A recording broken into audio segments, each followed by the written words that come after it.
to do it later. So Good we're on not you. even going to go. We're not even going to go into welcomes and all that stuff. So no, Cambodia is Mariana, my partner, has just gone to Madrid to meet up with her mother for 3 weeks, and she's already commenting on how she's feeling physically because of the people, the depression. I put it into debauchery and depravity, disharmonics, and many capital cities, and all this going on. And of course, we've been in the Far East or Southeast for quite a while, and Cambodia has this special energy, I believe, of there's many people here, but they don't seem to have agenda. And that's the thing that's missing here is that agendaless. They just get about their business. And it's not necessary. It's not taking from everybody else. It's just their business. And everybody leaves each other to do that. And I find that particularly pleasant. Let's call it that.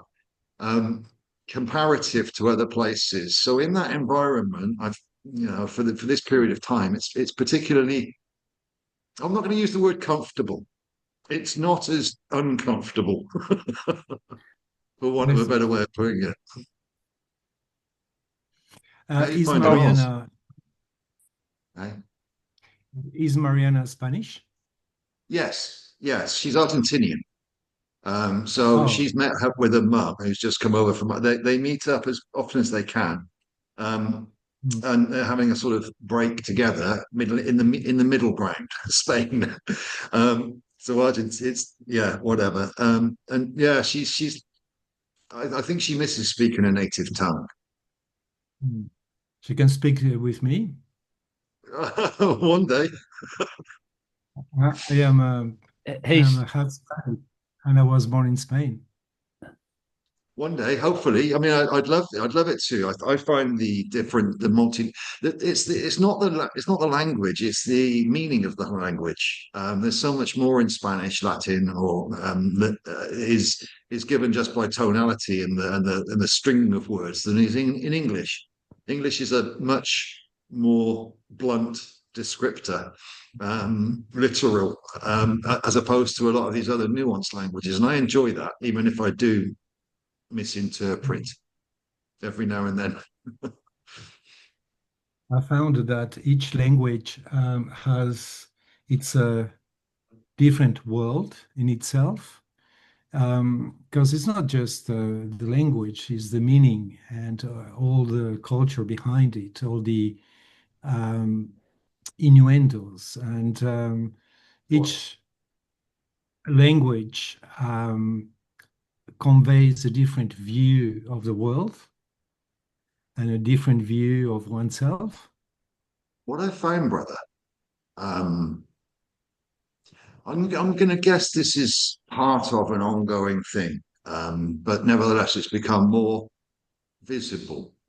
Is how all the words are interchangeable and meaningless. Actually, they all kind of mean the same thing, and that's blurring an awful lot of lines. Let's say from needing definition into undefined, and it Mhm. also allows for extreme nuance in the definition of the word or the meaning of the word, which would be more descriptive to intention. So it's the contextual intention of the use of the words, which is physical and emotional, etc. But it's purer. So the words, I find the words less important than the intention, and kind of the words all have core value around an intention, but it's the peripheral values that we get lost in, these sort of descriptors. But the core of them mean the same thing. It's only the descriptors that have nuance. And we forget that the core meaning is is where our common alignments are. And we get stuck in the descriptors, the definitions, the separation and division. And so I'm finding that this is it's not it's almost meaning it almost becomes such transient triviality. The trying to break down what a word means as opposed to what the actual intention was, and I find that fascinating, brother. mm, mm. It, So some language. I'll let you two talk for a while about this, all right? No, no, it was just No, no, saying no. that. I mean, interesting. Lee just said a while ago about words being confused in terms of their real meanings. I wondered whether that amount of confusion that exists in the world now is moving us towards going back to the mental telepathy, the non-word language, and where we actually do know exactly what we're perceiving. I Will actually that be believe the that's already partially there. It's already I wouldn't partly call it, there, yeah. yeah, I wouldn't call it mental telepathy, more of a, I wouldn't separate it, brother, into a mental thing. I Okay. just think I just think that's where the information is thought to Well, be. brain speak. I don't know what you'd call it. There is this thing, But there is you this know, just separation between. just that direct connection, that's all. I love it. There is this connection between, there is a disconnect between the mind and the heart. And honestly, I believe they're the same thing. There is the lower ego, which seems to come from the mind, the fear factors. But the higher one it's just where we kind of position where we think it's coming from. But, but I believe it's all coming from the same place. It's just where we think it's coming from. It's the mind. It's not. This is just the deliverer of the message as opposed to the creator of the message. And I think that in the lower ego, the mind is the creator of the message, manipulator of it, the decider of it, if you will. Right. But from the observer perspective, it's more of the putting together as opposed to the designer. So it just delivers the message as opposed to creates it, if you will. And I believe that that's more to do with that connection, you know. So we've got this duality or this seeming separation between heart and mind. But I just think that's fear, and the old sort of survival mechanisms, the innate survival mechanisms, the animal instincts come from here because they describe the outside world coming in as opposed to the one that comes from here, which is the inner world, which doesn't need to go out. I don't know, you know, in all of this, I love the philosophizing of it and I love the simplification of it, but it's only energy, isn't it? So why do we Yeah. need two places? We've got a receiver and a transmitter, which is core. Um, what's more, what it's just a deliverer. It's like the messenger. Right. I don't know. Again, with all of this, there's no fixed. I'm not fixed on any agenda currently, and No. I'm, you know, I'm a free. I'm a sweet release. So all of it's open for let's say discussion or philosophical exploration. See what each thinks. Maybe there'll one day be a synchronicity between the two. They call it hemisync, don't they? Well, that's the hemisync between the mind, the two spheres. Hemisync, Oh, I meant hemispherical. between the mind and the heart. Well, I that's meant what the I'm calling it. synchronicity that way. I don't think it's a Yeah. hemisync between the minds, between the two. I don't think it's a No. hemispherical sync. I think it's much That's more what of I'm talking a about. whole, yeah, a holistic Yeah, that's sync. yeah. I wasn't talking about the synchronicity of the hemispheres. I was talking about the synchronicity of the mind and the heart. Well, that's the two things I coherence. believe that they talk about, brother. They keep talking about hemisync and how important it is to connect the Oh, two is that what they lobes. call it? Okay, yeah, Yeah, yeah. and I Gotcha. believe that it's much more the other way around, and they try to keep it in psychiatric in the psyche, in the mental, in the brain, as if there's Mm, two separate mm. places. It could be forward and backwards rather than side to side, but either way, it's still you know the whole thing. Again, Adrian, come in, brother. Oh, and, uh, I just can talk about my experience and my knowledge is that um, yes, the ideal is to have coherence between the heart and the mind, and develop that coherence. And it's something that any one of us can do, as long as we keep the awareness of doing it. Of course, that's the trick. That's the thing. Mm. Um, but it's amazingly simple and easy to keep coherence between the two of them. And to go back to the communication, we know that 92, 93% of the communication is nonverbal.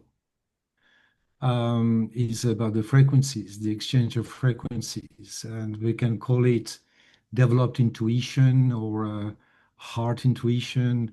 Uh, Communication is essentially non-verbal, um, and we are becoming. I mean, we more and more people are becoming aware of that. It's beautiful. So I see it as a field yeah, interaction, you see.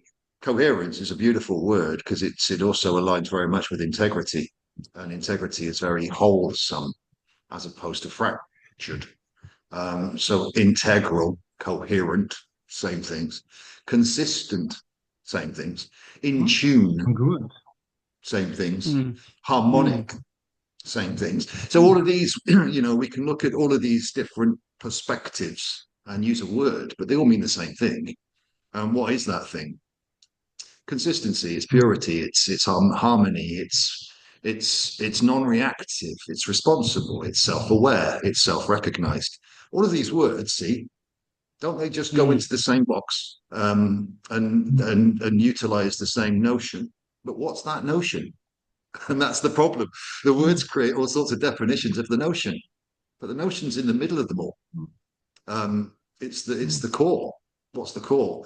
And that's where we talk about principles, brother. The core principles which we can align around, and the peripheries on the outside. We don't need to. We can be individual on those, and we can have our uniqueness. But in the core, there's cohesion, isn't there? Consistency, trust is another one. Love, you could call it that. Consciousness, mindfulness. I don't like that word, mindfulness, but it's been abused. The all of them. I find this so fascinating that inside all of these words, there's core values that so many seem to find valueless and only find value in the periphery as opposed to what it truly means. And then there's the commonality. It doesn't make us all the same, makes us intrinsically unique, but it gives us a commonality, which is a common unity. And, why is that so difficult to grasp? The answer is fear, isn't it? Or But if disconnect. okay, so this focus, as you say, on the periphery, seems to be fundamentally the superficial nature that humans have caught themselves in this current society. Do you not find it's a very safe place, the periphery? Do you not find that in the details that you can hold on to, you can feel a sense of identity that keeps you safe in this survival mechanism? It gives you in the that nuance. periphery? Yes. In the no, That's I where the don't find fear it can so. hide, you see. And that's where we can survive in the fear, in the periphery, because we can't sit in the core. The core is the morality, the core is the cohesion, but we've got to be reactive. We've got to adapt to this fear, this matrix, this thing that's going on. So the periphery is where we hide. The details. We hide in details. Oh, We okay. used to anyway. I'm talking about the human condition. I'm not talking about Yeah, us as ones that have observed that, but I'm talking about the fear-based yeah, mindsets, yeah, hide yeah, in yeah. details. Yeah, and that's where we get stuck. Well, Details. the interesting part about that too, Lee, is that that's the sort of thing that I was talking about it in the last webinar when I was saying they're the people we have to reach. Or will they reach us? Do we? Or what's that, Adrian? Do we? Yes, do we? Oh, well, actually, I was Do we? asking myself that question in the back of my mind while I was asking that question to you guys. I was asking that very question. Do we really have to communicate with those people? Are they the ones that we're searching for? Or are we trying to connect more with those that are, at the higher frequency levels, virtually Let's, our buddies, if you like? let's put it this way: if we've got a track, a rail. Sorry, I come up with these metaphors. They just come into my head. Yeah, If yeah. we've got a railway track that's got a very slight decline to it, and we start a ball rolling down it, do we need to speed it up to get it to the end, or is it going to get there anyway? It's going to get there anyway, but and no, I don't think we need to speed it. Well, See, that's been me in my physical self a bit, is that I continually think about speeding things up and ways to speed things up. So, you know, you know, Yeah, but I, in I, this I get respect, that this is sense about of release. urgency. I get that Yeah, sense but of urgency. it's a great driver. But why? So, in the same respect, when you asked, are these people that we need to reach, are or will these people reach it anyway? Now, and that's not describing or denying or removing any input of guidance, assistance, and all of these things. But what it is doing is removing any urgency or force um, driving that, and there's an allowance of trust that it's happening anyway. Therefore, what are we going to be directing our attention to? Speeding up that inevitable process, or assisting those that are already closer but still maybe trying to put their feet down to slow it down? I don't know. With all of this, again, we're in that position of what can we do that isn't already being Um, done? my my take on this is it really depends what we want to do. Um, and what we want to do is highly dependent on how we perceive the situation. And if we perceive if there is anything that needs fixing, and that is a big word. So, as of course, if we believe we can fix anything, my take so far, and there's been a lot of thinking and, well, not really thinking, but a lot of sensing and a lot of exploration around this very topic is what am I here to do, uh, really? And it really boils down to do my own work on keep raising my consciousness. And that's probably the best contribution I can have for everybody. And if there is anyone who is interested in reaching out, seeking whatever, I'm here to help. Um, but to push it out there, I've been there, I've done that. I've spent many years, a lot of money, a lot of attention, a lot of everything, and the result has been absolutely nil. Because there are forces at play. The way I see it is um, taking away, and that is big, what I'm going to say, and brothers, bear with me, taking away uh, the truth and reality of all being one.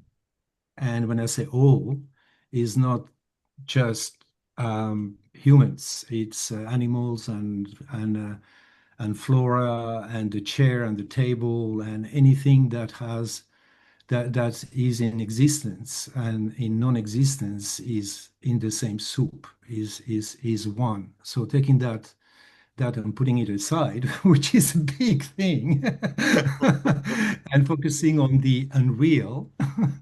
And the way things work is that you do have, we do have a massive amount of people. Let's go back. We all know that the laptop or the computer that you have in front of you. Uh, there are words in each and every language to describe it as a computer. And we can translate the word computer in all the language. It means the same thing. You tell to a Chinese in Mandarin the word computer in Mandarin, they understand, they visualize a computer.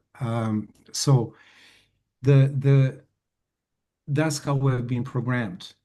That's the fundamental programmation that we all had over millennia, over thousands of generations, you name it. And it's interesting because the um, in Proto-Sumerian, which was the first language that spun off the matrix language EMEA, the mother of all the languages, in Proto-Sumerian 7,000 years ago, the word used for language is the same word used for prison.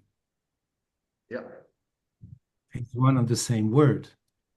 And that's also something to join Lee on what he was saying about the true meaning of the words and the language. We have also lost the fact that Aramaic was the last language that was using the contextual thinking, meaning that you had a sentence that could have up to seven different meanings, depending on the context that the language was delivered, which was more about what people were feeling. But going back to, you got a computer now. We all know that this is a computer now. If we have enough people who can deprogram themselves and look at a computer as a pink elephant, it's no longer a computer, it is a pink elephant. And we have enough people who believe that they know it, they see it, it's a pink elephant. It's nothing else than a pink elephant. Okay, and if you have enough of these people, it will no longer be a computer. It will be really for everybody to perceive a pink elephant. So that's a reality. That's uh, something that even now the physicists are putting maths behind it and demonstrate it. You need a critical mass. What is the critical mass? 1 million, 2 million, 2 billion people? Whatever it is, enough to transform what we understood or what we believe to be a computer into a pink elephant. Well, the same thing has been happening with humanity for millennia. We have out there probably, let's take the main religions, Judaism and Christianity, Christianity being a spin-off of Judaism. Anyway, that's nearing about 2 billion people. In their values, in their view, the view of the world, they have created their own world. They have created what we have been facing out there through their beliefs. It's a communality of beliefs, communality of values, more or less. They are all in the same space, in the same frequency. And the fact that they have been able over the millennia to more or less align this frequency, they have created most of what we perceive as being reality, which is not really. Anyway, but so these people, So and you're let's saying put they an, formed a you're saying they formed a pink elephant. that's right. Yeah, They are giving their energy. They are yeah, giving their energy to yeah. something. And there again, it's my take. Okay, they're giving their energy to something that is not divine.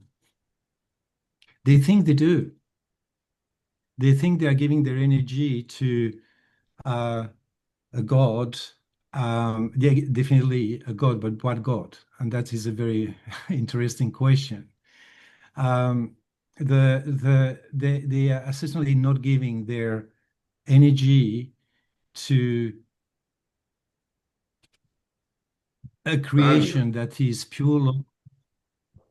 correct. They've got common values, and their common values is what gives the power to their creation.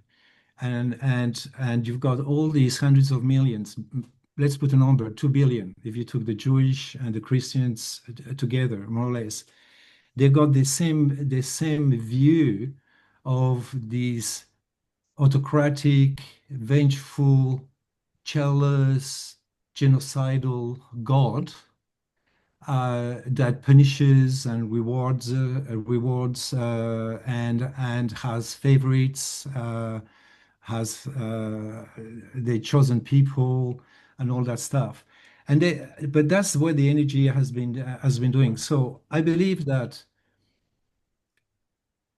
because everything being energetic and being about energy, that's what we're dealing with. We're dealing with a creation that has been fabricated, indoctrinated over the millennia, cunningly, for specific purposes. Yeah. And these people, and there are nice people in there. There are loving, caring, nice, beautiful people. They are still giving their energy to an entity, to a force that is not benevolent, that is not about true love, that is not about true creation, that is not about um, unlimited joy and bliss. They're giving their unwillingly, by ignorance, some of them knowing, they're giving their energy to a force that is limiting, that is subduing, that is punishing and rewarding. And there is black and white, and there is righteousness, and there is all that. So the beautiful thing that has been happening for the past years is that more and more people are awaking to what they really are and who they really are, and what the reality is. And they are starting to. Some have had a direct experience. Others they believe. They don't know yet because they haven't had the experience, but they believe enough to go on their own journey. So there are more and more people who are awakening to something that is not this Judeo-Christian construct that is controlling and limiting, and they are awakening to something else that is enabling and caring So they're breaking out and of the love. fear. They're breaking out. So Yeah. because when you listen to the it doesn't matter the denomination of Christians, or it doesn't matter the denomination of Jewish. It's the all the prayers and everything. It's all about fear. It's all about submission. It's all about being the underdog. Um, well, we know why this has been created and for what purpose. So, without going there, is today we're dealing really with that. So really dealing with good people feeding um, a force, a force field that is their own prison, their own Yes. limitation, and they No, will kill and no, die for it I see to this. defend I it. see this. But I see, you know what you said, Adrian, about giving up, putting aside the all as one. Mm. But if you bring the all as one in philosophically, then you can look at it not factually, not as a belief system, not as actual, but as philosophical. So there's two things that you talked about. What I'd like to talk about. One is the use of the languages, but it's also the use of mathematics as opposed to arithmetics. We were told it was the 3 R's before, and that's arithmetics, not mathematics. Now, arithmetics Mm. had abstract value in it, i.e., it had many values in it, and that was up to the individual to value it. And that's what the Mm. languages had. They had nuance, they had context, they had differences, they had philosophy, they had wisdoms that were in them, but not obvious. They were arithmetic. They were open for discussion, open for exploration. They weren't limited. So there's the nuance between the languages as well as the mathematics. Physical mathematics and all the rest of these things force things into having to be something as opposed to arithmetics, which didn't. It was valued, it was abstract values, lots of different nuances in there, which is beautiful. Um, but you were talking about how the people, I mean, that was us. We were the same. We went through that process too. You know, it wasn't them, it was us too. So I'd like to put that in as well. I mean, speaking to they, of course it was us. Otherwise, we wouldn't be able to speak to they because we recognize it, hence empathy. But the movement in each of us, the shift of value in each of us, I reference that to each of everyone. So I take that everything as one and see it as one, just in different progressions of one. And that means that every one is moving towards core value, which is more unlimitedly defined as morality.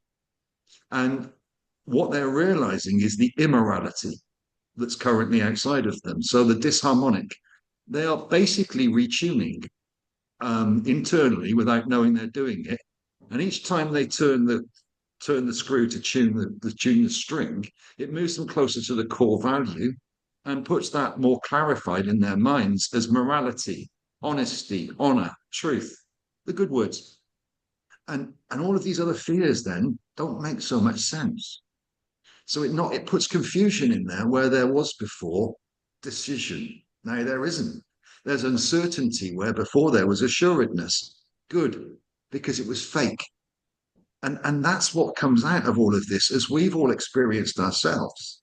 Now, to see others at different levels of that and different experiences of that, or to recognize that intricately and intimately as one's own experience, means that we can see the whole world doing the same thing. All of the souls, I'm going to use the word souls as opposed to those that might not have one, are good people. They've just forgotten. And they're all in different stages of remembering what they truly are, and not what they thought they were, which is the belief systems. And we're seeing this rising as we did, as each of us experienced in our own beautiful, unique ways, whether we had first-hand experience with something else or whether we found what we needed to from within. We changed, but we didn't. We went back to what we always were, but we'd forgotten. We didn't find anything or learn anything new. We remembered what was old, very, very old.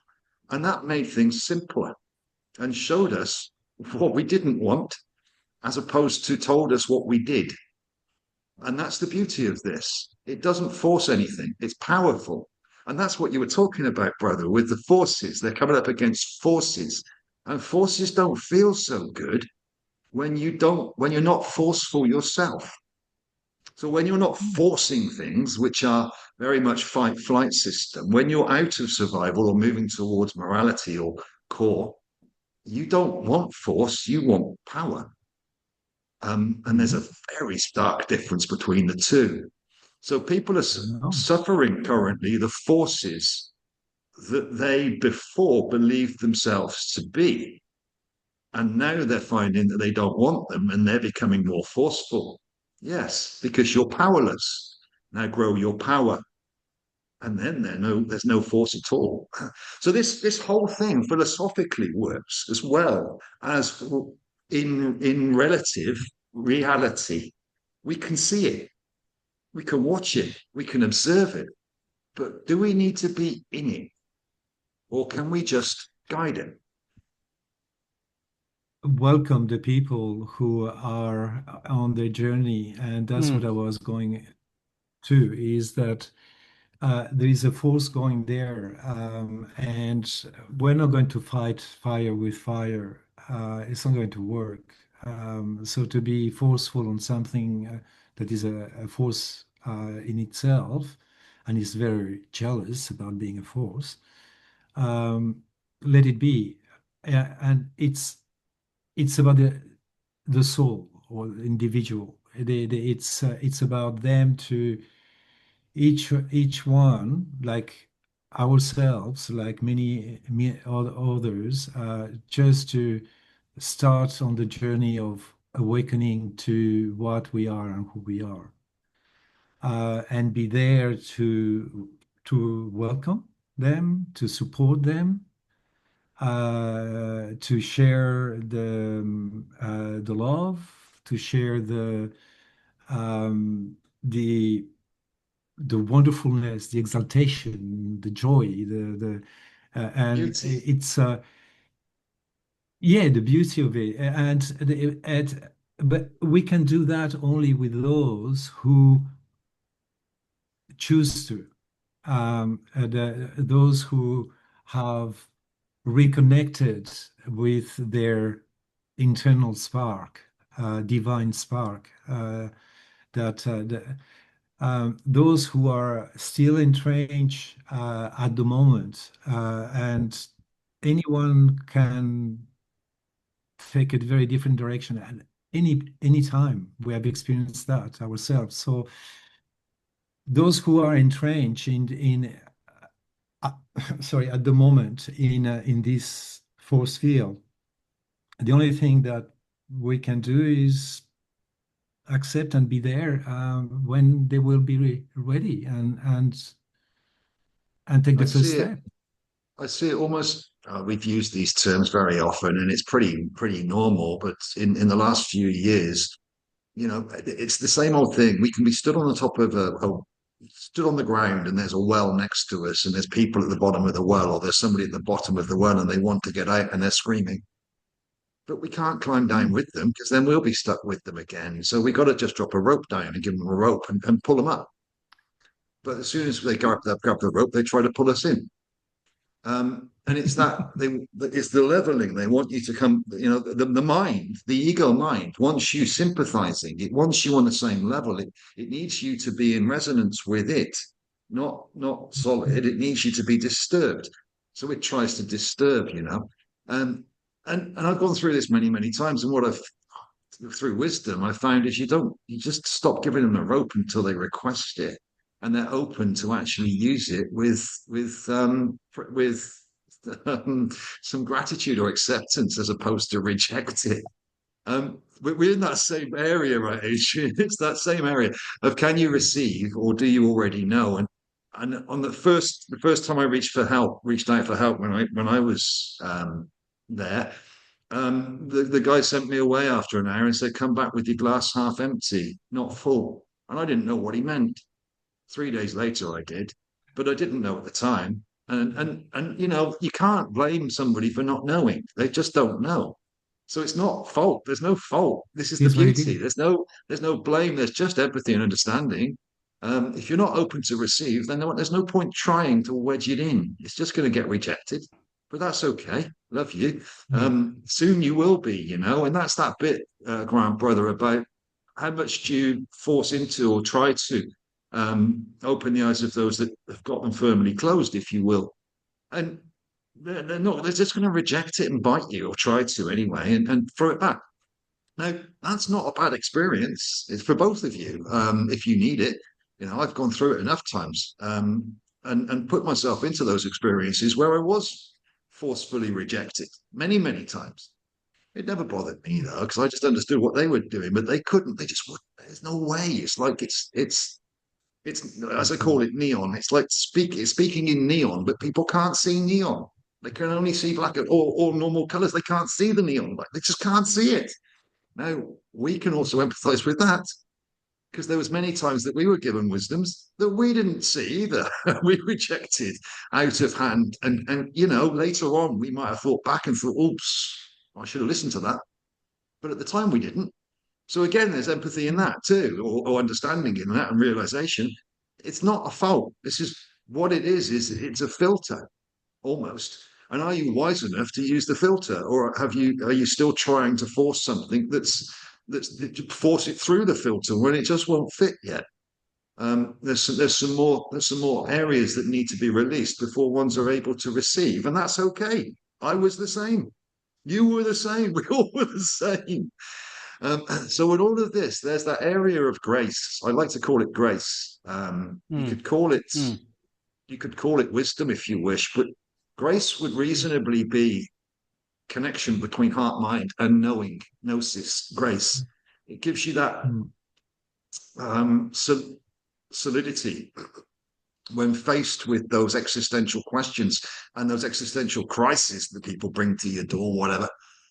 It's okay. It's okay. We don't need short-term gratification. We need long-term solidity. So what's the best for the long-term solidity and not the short-term gratification? And that's quality, not quantity. But that's the nuance of this. You can't bubble quality. Quality finds the surface itself, and everybody is qualitative. So it's not like one is quality. Everybody is, all souls are, just at different stages of corruption. Corruption, forgetfulness. There's all sorts of inversion. I don't know. Self-righteousness. There's so many different terms for what we've experienced as an inversion of right from wrong and wrong to right.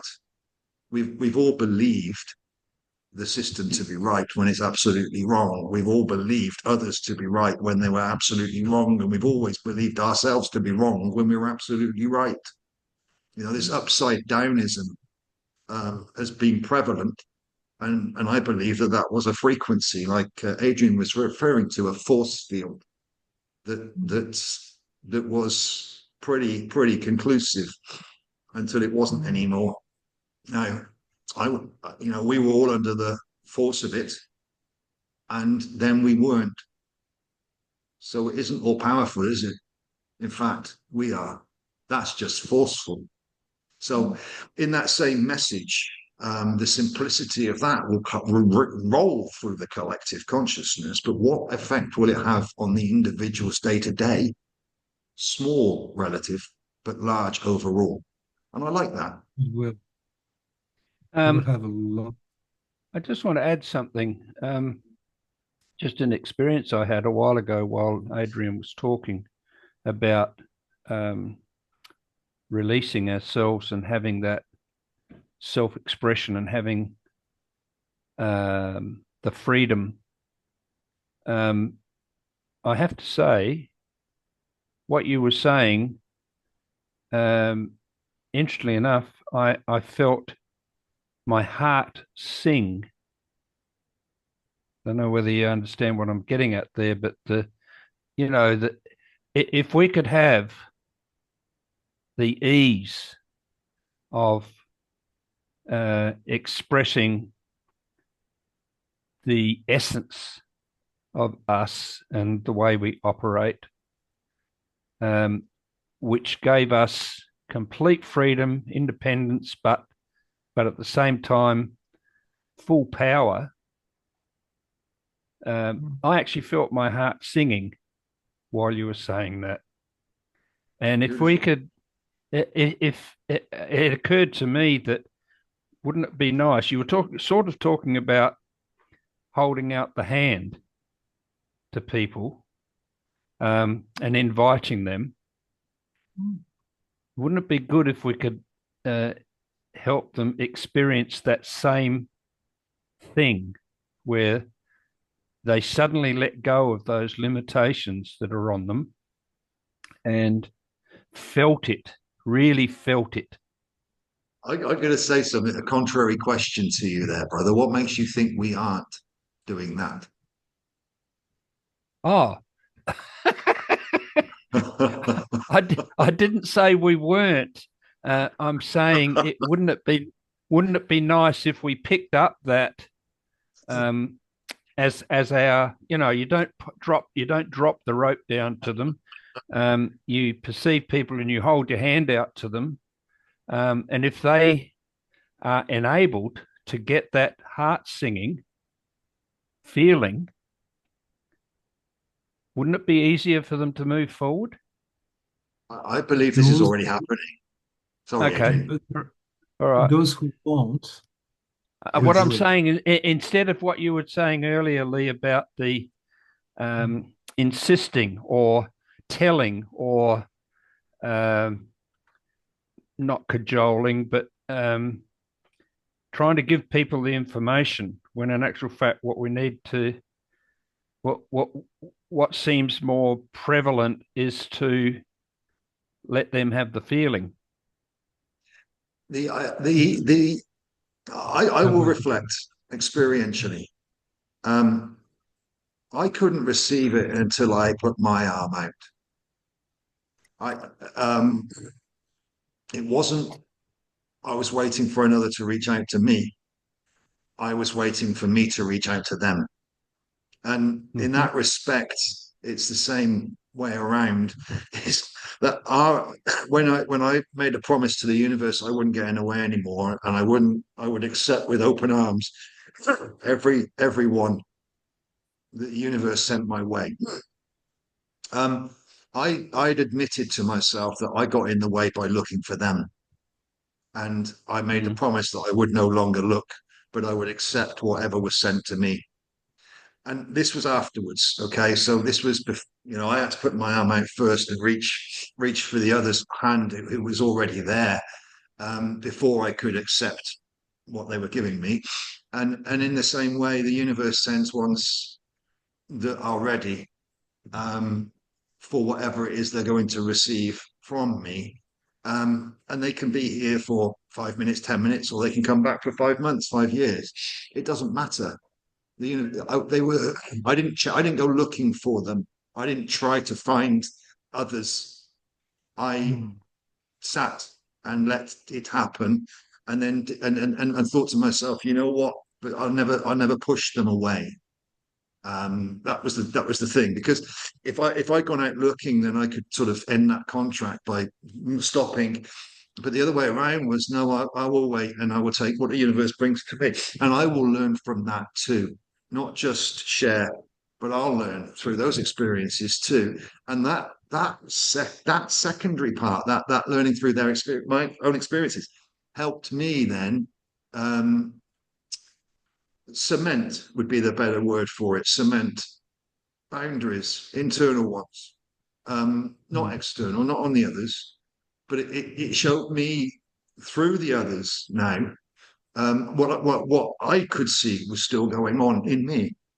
So it was a mutually, it still is mutually beneficial. I find these conversations mutually beneficial, not just for whoever we're talking to, but for us, exploring different areas, looking into different things. For me, I find these mutually beneficial, amplicative. And in that respect, that's where we're talking about the openness, not to close down, but to expand. The vulnerability, not from self-principle or self-pride, but from a lack of need for regulation. We don't. If we understand the core and we're working within those core principles, we don't need to regulate. We are free, and that's where your telepathy. That's a very interesting word you came up with, the vulnerability. Yeah. If we allowed ourselves that vulnerability, of course, at that instant, we've released fear as a limiting factor. Vulnerability is so powerful. But if that's the thing that captures the soul to me, and excites it, makes the heart sing. Because it's authentic. Because it is authentic. Yes. Yeah. There's the word. Yeah. Authentic. Love it.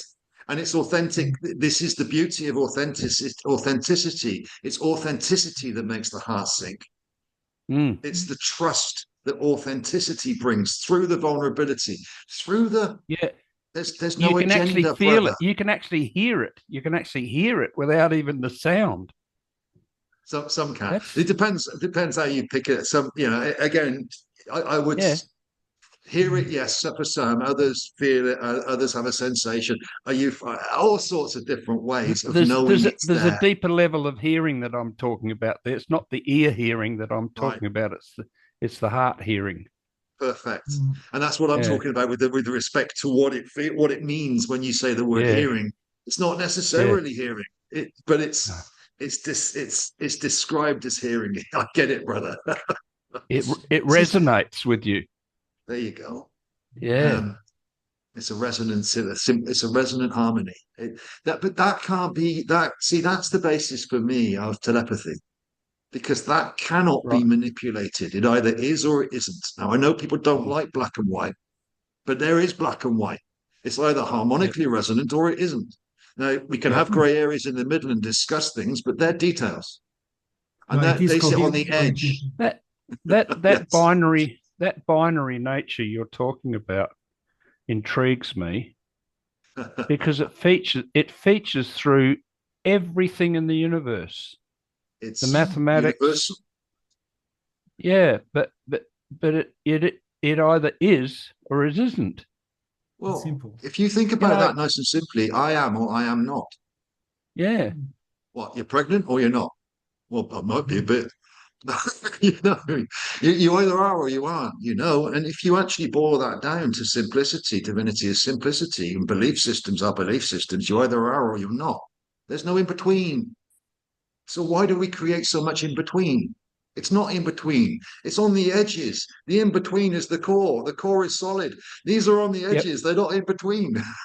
These are the yes. So dualities. so we keep creating those limitations. Well, I think we're breaking them, as opposed to keep creating them. No. I mean, when I say we, I'm talking about the general, not I think the us, same. right? No, I think the same. That, I you think they've know, created that many. They and can't create any yeah, and more. no, if you don't realize you are creating them, um, how can you break out of it? That's that prison, Awareness. brother. But the beauty of It's all That's about the right. beauty of awareness. the game is it's remembering. And what did I say the other day? The remembering, and Yeah, what the trick is to remember not to forget. But in the forgetting, it enhances the remembering. So the forgetting is part of the course for the remembering. yes. Until you remember not to forget. I called it letting go before. Yeah. Either way, So it's the forgetting that gives us the ability to receive the remembrance. yes.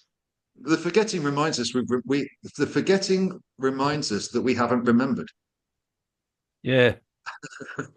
It's a lot of this is philosophical. But Yeah. when we're talking about values, we're talking about morality, we're talking about honesty, truth, and we're talking about bigger things relatively, then we can drop in a detail that limits it. And we don't even know we've done it because it's subconscious. And then we believe that detail because we've already put it in. We then back it up with more detail. We, we have, and some of us, some are able to observe that now and stop it in real time, and some are still working through these limitations. But the limitation is only a belief system, and it's self-propelled through the fear narratives. The lower ego is brilliant at manipulating. It's an absolute, it's your biggest conspiracy theorist. It'll tell you all sorts of stuff that you'll believe. And I know, we all know how believable our minds can be when we want to believe it. So in this nature of all of this, that's shifting. That lower ego isn't having the authority it used to have, and the higher principles are more in play. Is it right? No, that doesn't come with, well, it's this. No, is it right? And it starts to cut through. The details become superfluous, superficial, but still remain pertinent and prescient to so many conversation. Slowly, I think you're watching this happening in real time as well, Adrian, aren't you? Around you, other people's systems, control systems collapsing, and people's takes on the world opening up slightly, more able to see certain areas that they were very denying of earlier. Not enough to push them into change, but enough to push them into uncertainty. You're watching it, Mm. and this is a systemic shift, Yeah. right, towards a collapse. Yeah. Interestingly enough, there's a lot of people Yeah. watching it. Oh, sorry. Go on, Adrian. Go on. I was sharing that I'm witnessing both. I'm Yeah. witnessing a raising of awareness because it boils down to awareness, to have this first spark, this first step on the path of becoming more aware of who we are and what we are and and where we are. So that is happening a lot, but is what is happening also is that some people freak out when they got this spark of awareness. I've seen some, rather than taking the journey of start questioning and start exploring and start going inside, They go pull the other way. back. They go to millennia old controlling dogmas that give them certainty, and so they run on the other direction and they embrace. That's why you've got an absolutely boom of Christians around the globe, because you've got a part of the population running the other way and say, no, I'm going to find all the certainty there, and I'm going to be told what I have to do in order to be saved. Sorry, I should. But It's true. It's not just Christianity, it's it's the government systems are the same. You can talk about the government systems the yeah, same. same science, whatever dogma Yep. they can hang on. They get freaked out and they go totally the other way, and they become they're very protective of these false certainty, this This is the as within, non-reality. so without. This is so prevalent, prescient, the good words, but as within, so without. What you're talking to there is Mm. ones that are just recognizing that they are totally out of control, but they don't know what that means. Everything's going wrong inside, so they run to the next safe house, the next Mm. comfortable zone, or the next area where they can rest their weary bones, per se. But it does nothing. It does nothing, and it's the as what they're looking for without is comfort and control because there is none within. What they're looking for without is security and safety because there is none within. So the control that they keep, Mm. the death grip that they keep on that belief system is there. They've got to, oh, this is where that's me. It's not, this is you. And inside here, there is none of that because that's why you're seeking it out there. And it's fake. That's why you keep losing yourself. And that's why you've got to pretend so hard. And it's that Mm. pretend that drains people. Without going too vernacular on this, but I'm going to put it in there because I think it's very, very real. Um, I was told when I went in 2019 when I asked for help, I was told that if you have two choices, you either have the courage to face whatever it is, or you kill yourself. That's it. There was no Mm. black or white in between that. That was it. That was the two. Maybe that's not a great thing to tell somebody, but I think it actually is because it gives you an ultimatum. Now, I hate ultimatums, but I hadn't these, or I used to.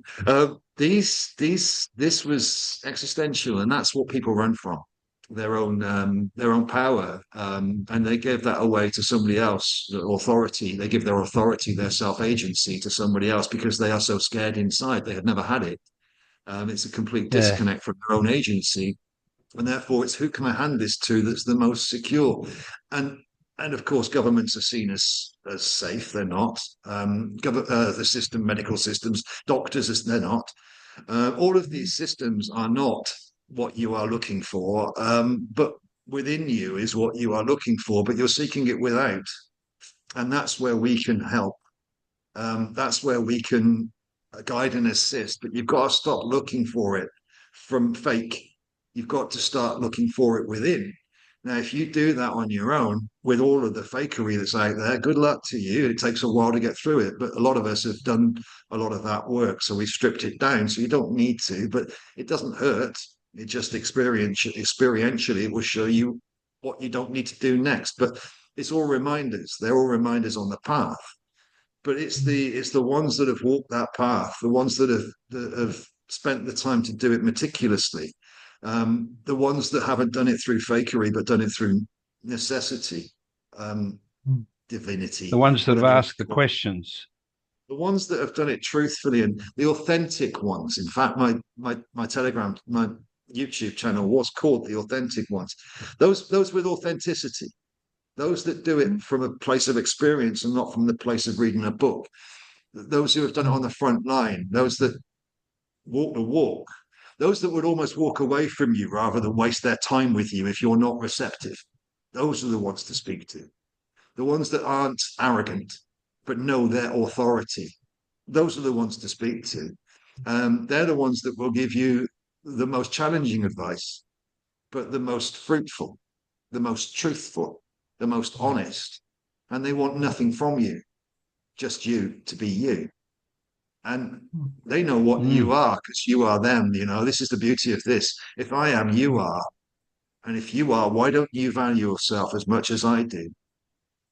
Those questions are very interesting to discuss with ones who have forgotten their value. And that's where the contrary questions come in so useful. The questions from what makes you think that, the other way around questions, because they're discussing details that are trivial as if they're very important, and they've forgotten importance as if it's trivial. Of course, that's that corruption. I find it fascinating. And there's many of us that have got the ability to paint a picture, let's say, because we can't deliver this information to another. It's theirs. It's not ours. We've got our own truth. It's your truths, not ours. We're talking about the same truths here that are all of ours. Not one's. Nobody owns it.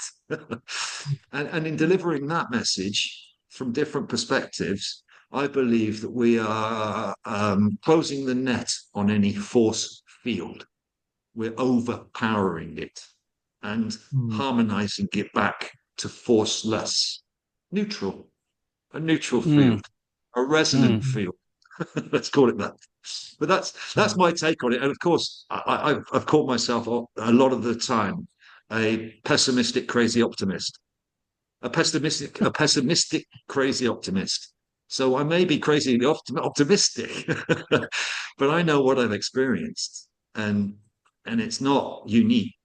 It is to me, but it's not on the grandest scale. It's what everybody is going through, and in that respect, I have peace and trust, and wisdoms to share, and authenticity. Because what have we got to hide, gentlemen? What have we got to lose? And I find that very powerful. When you've got nothing to lose, you've got nothing to gain. You're very, very powerful, and that's that freedom.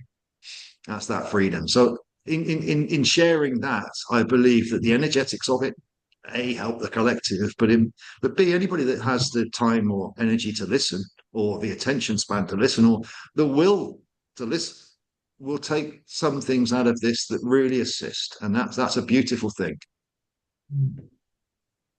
Would it help to have panel discussions like this where people listen in? I'm going to... Yeah, in other words, it's not like our normal webinars where everybody has a say. You just get a panel of like us talking about these sorts of things. And in that sense, it's not actually telling people what to do or think, but while they're listening, they're going to perhaps tune into what we're saying and identify with it, but it's not forcing them to. They're actually able to do that freely. Through choice, brother. They choose to. I believe that's what we're doing. One of the things that Dean is looking at currently is to put some, let's say, words on a piece of paper. Something that I may have written about integrity or virtue or whatever.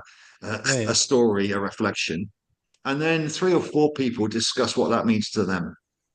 And in the same ways, develop this wisdom base or this perspective based approach. Yeah. From individual points of view, that's not forcing anybody else. It's not telling anybody else what to do, but explaining to people what they did and what they self-recognize through it. And in that way, it's authentic sharing as opposed to an agenda-ridden discussion. And I like that. So we're not trying to do anything for anybody else, but with respect, we're doing it for ourselves, for everybody else, should they wish. But it's their choice, just like it's our choice to sit here and talk about this.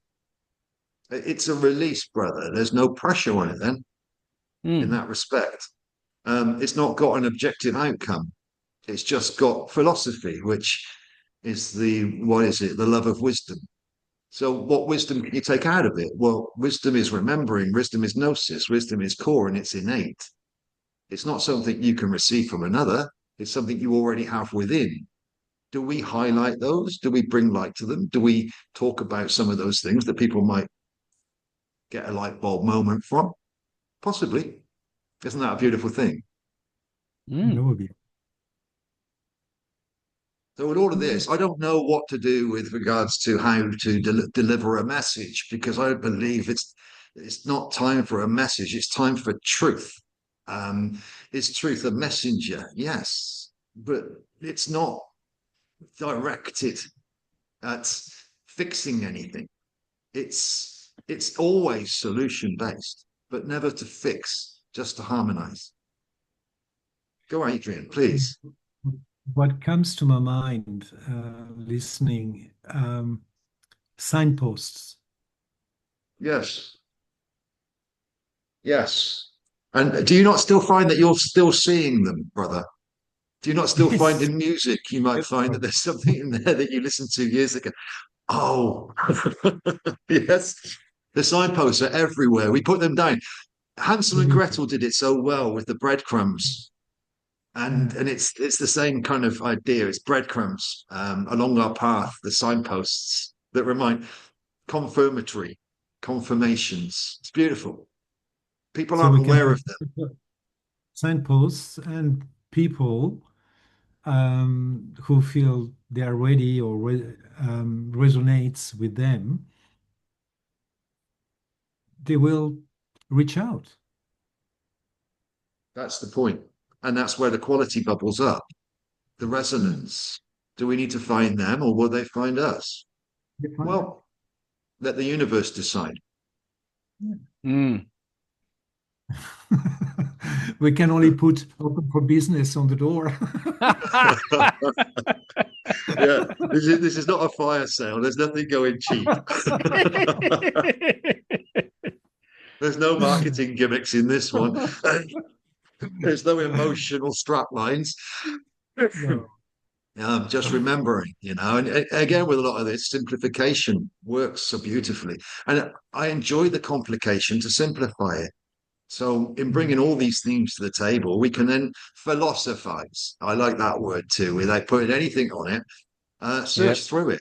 Tear it apart. Let's find out what it means. Let's have a look at its identity and undefine it and redefine it until it needs no more definition, until we don't need to define because we are, and all of these things. I love the Eastern way is question until there can be no other way. Right. Let's find where there is no other way. It's interesting that Socrates approached life in this way as a philosopher. It wasn't just Socrates. Quite a few of the Upanishads as well, the Eastern Mahabharata. A lot of this was Buddhism still based on a lot of this, the philosophy went through, and the philosophy is the core. The core principles, I believe, is the goal. I call it the goal. It can be no other way. We've got it refined to a point where it's enough. And that's what I believe is pervasive through all of the doctrines and all of the dogmas, is that core philosophy. It doesn't. philosophy is the love of wisdom. It is not something, it is anything. Yeah, And yeah. there's the unlimiting nature of the word philosophy. The same as the word consciousness. It is not a thing, it is everything, the same as love. It's nebulous. It's nebulous until we define it. Why would you define something like that when it can be everything? Why make it something, fixed? And that's the human condition of survival. That's we need to know so we can control it. No, when you're in control within, you don't need to control without. But Mm. that's a process of release of the need to control. Um, Inner authority is self-regulating. It's not controlled. It's just it just is.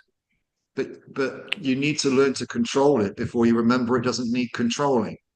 And that's the remembering from the forgetful. So the forgetful tries to control everything. The rememberer knows it Doesn't needs want to it. control. No. And there's the duality or the paradox between the two consciousnesses or the two conscious minds. The paradox. And with all paradoxes, there's a happy neutral in the middle, which is why are you trying? Mm. Stop trying. And and then you start to be. And when you're just being, you don't need to control anything. You can let it be, like Adrian said a minute ago. And Beautiful, beautiful. that's what they call that allowance. Allowance. So you got acceptance and allowance. You can allow it to be whilst tolerating it being, but not accepting it being within you. All of these work, you see, and and in that way, when the belief systems change to the tipping point or critical mass, as Adrian was calling it earlier, then what is allowed to be won't be disharmonic. It'll just Mm. be harmonized to more of a core value, and then the pink elephant will be will be a computing pink elephant, but it might look slightly different, but it will still do the same function because that was its intention. It doesn't change to suit the detail because its core values are pure, which some would call scalar. The scalar energetic creative force behind it is pure and harmonic, therefore it can't go out of phase. But if the scalar energetic behind it is inverted, then it will always end up corrupt. Um, and that's the same with the belief systems and all the rest of these things. If they are full of lack, less, fear, worthlessness, valuelessness, and worship of something external, it's always going to corrupt. And But that, these things aren't difficult to speak, but they're difficult in play when you're lost in reality. mm, It's all good. Mm. It's all good to talk about, isn't it, brothers? But it's not so easy Wonderful. to. What? It's not so easy to experience. But then it's a Yeah, beautiful experience, beautifully brutal, I call it. yeah. I, we are here And because we to implement it is difficult too. Got to action Without it. to implement without interference would be great if we could get that balance. What do you Um, mean implementing? Um, What do you think? well, um, it's kind of like using a feather where you tickle someone's fancy, but you don't actually get a lever and move them. So that's what you're doing at night, Grant. is it? So just at weekends. What? What? Using a feather to tickle the fancy. I keep this at a Have you got a higher fancy tone. tickler, brother? Have you got a fancy tickler? Keep this. I got nothing to I got tickle. I got a wardrobe full of them. I don't disagree. uh, The kicker with this is the manipulation. It's the intention to create a change through the effect upon another, as opposed to allow it to happen without needing to intend it. yeah, We yeah, could but talk about this is what we're dealing with all the time, though, Lee. yeah. Is what the hell does the organisation of GPMS exist for then? That was initially. Let's be fair with this. Well, we're in two boats now, brother. I'm not going to backtrack too much, but we're in two boats. No. The first one was to offer an open-ended solution that created itself when the people Yeah. chose to unite. Now, Yeah. the problem with that is it became a little bit defined, and it wasn't at the beginning. So it changed over a period of time to a more defined agenda than it had earlier. Yeah. Look, hang on, hang on. Not wanting to. Didn't ask the question for that reason to get Okay. explained to me. I asked it because of what Adrian said earlier, and I'm losing the thread as I speak. Um, in terms of uh, what are we for? What are we doing this for? What is GPMS for? Um, Well, GPMS was a different proposal, bear in mind. It was for a human system, a human systemic yeah, existential reality change. It it wasn't was, for and an we've internal. broken. Yeah, but see, we've broken away. If we talk about the GPMS that exists on the other side with the consensus and so on, sorry, the referendum, we're not that anymore, are we? No, we were never that, brother. That was just a form of the way it was going to come together. See, this is another Mm-hmm. thing about definition. Some may have defined themselves as that, but that's their Mm-hmm. choice. I've always said from the very beginning, GPMS is the solution. Now, it doesn't need to be GPMS, though. The people coming Mm, to unity and creating the new choice is the solution. And GPMS was that relatively. The collection of the voice was an assistance for the people to unite around a freedom of choice. But the people aren't free to choose, their fears are choosing for them. So the freedom of choice isn't qualitative, it's quantitative. They want something in return for their mm, choice. mm, And mm, that's upside down. That's mm. that's that's the that's the Yeah, inverted you've condition. said that a That's lot. Yeah, yeah. yes. In your, So in the chats, chat rooms and so on, you've said that a lot. That it's all back to and that's front, the upside but down. so my perspective on this is it may be different to others, but bearing in mind I was also there as a co-founder too. My perspective on this was a pathway to unity and then to choice. My perspective on this is we don't make any decisions for the people until the people are free to choose. I didn't know I could choose outside of what my human thought I could choose. And if somebody had taken the ability away from me for unlimited choice, I wouldn't be very happy about it when I realized I had unlimited choice. And in that respect, empathetically, I would never take that away from another. Everybody is free to choose whatever it is they wish to choose when they are available to choose it from an open mind and not from a closed fear based one. Otherwise, we are afflicting and affecting another soul's Mm, progress or mm, passage or journey. So my viewpoints on GPMS and my perspectives on it were always that.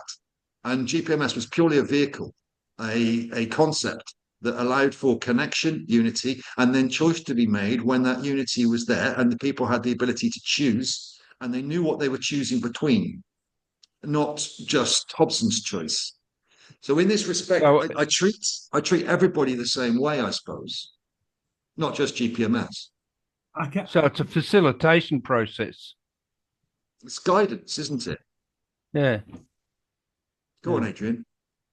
We- uh, brother, Lee, correct me if I'm wrong. But in what I just heard about Yeah. GPMS, it sounds like there was an assumption that the people who would join or joined would be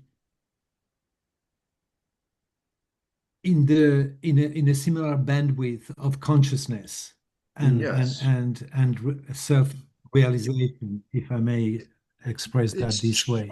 no, you're right. Is There that correct? was. It wasn't just an And assumption, it was they were almost not. given.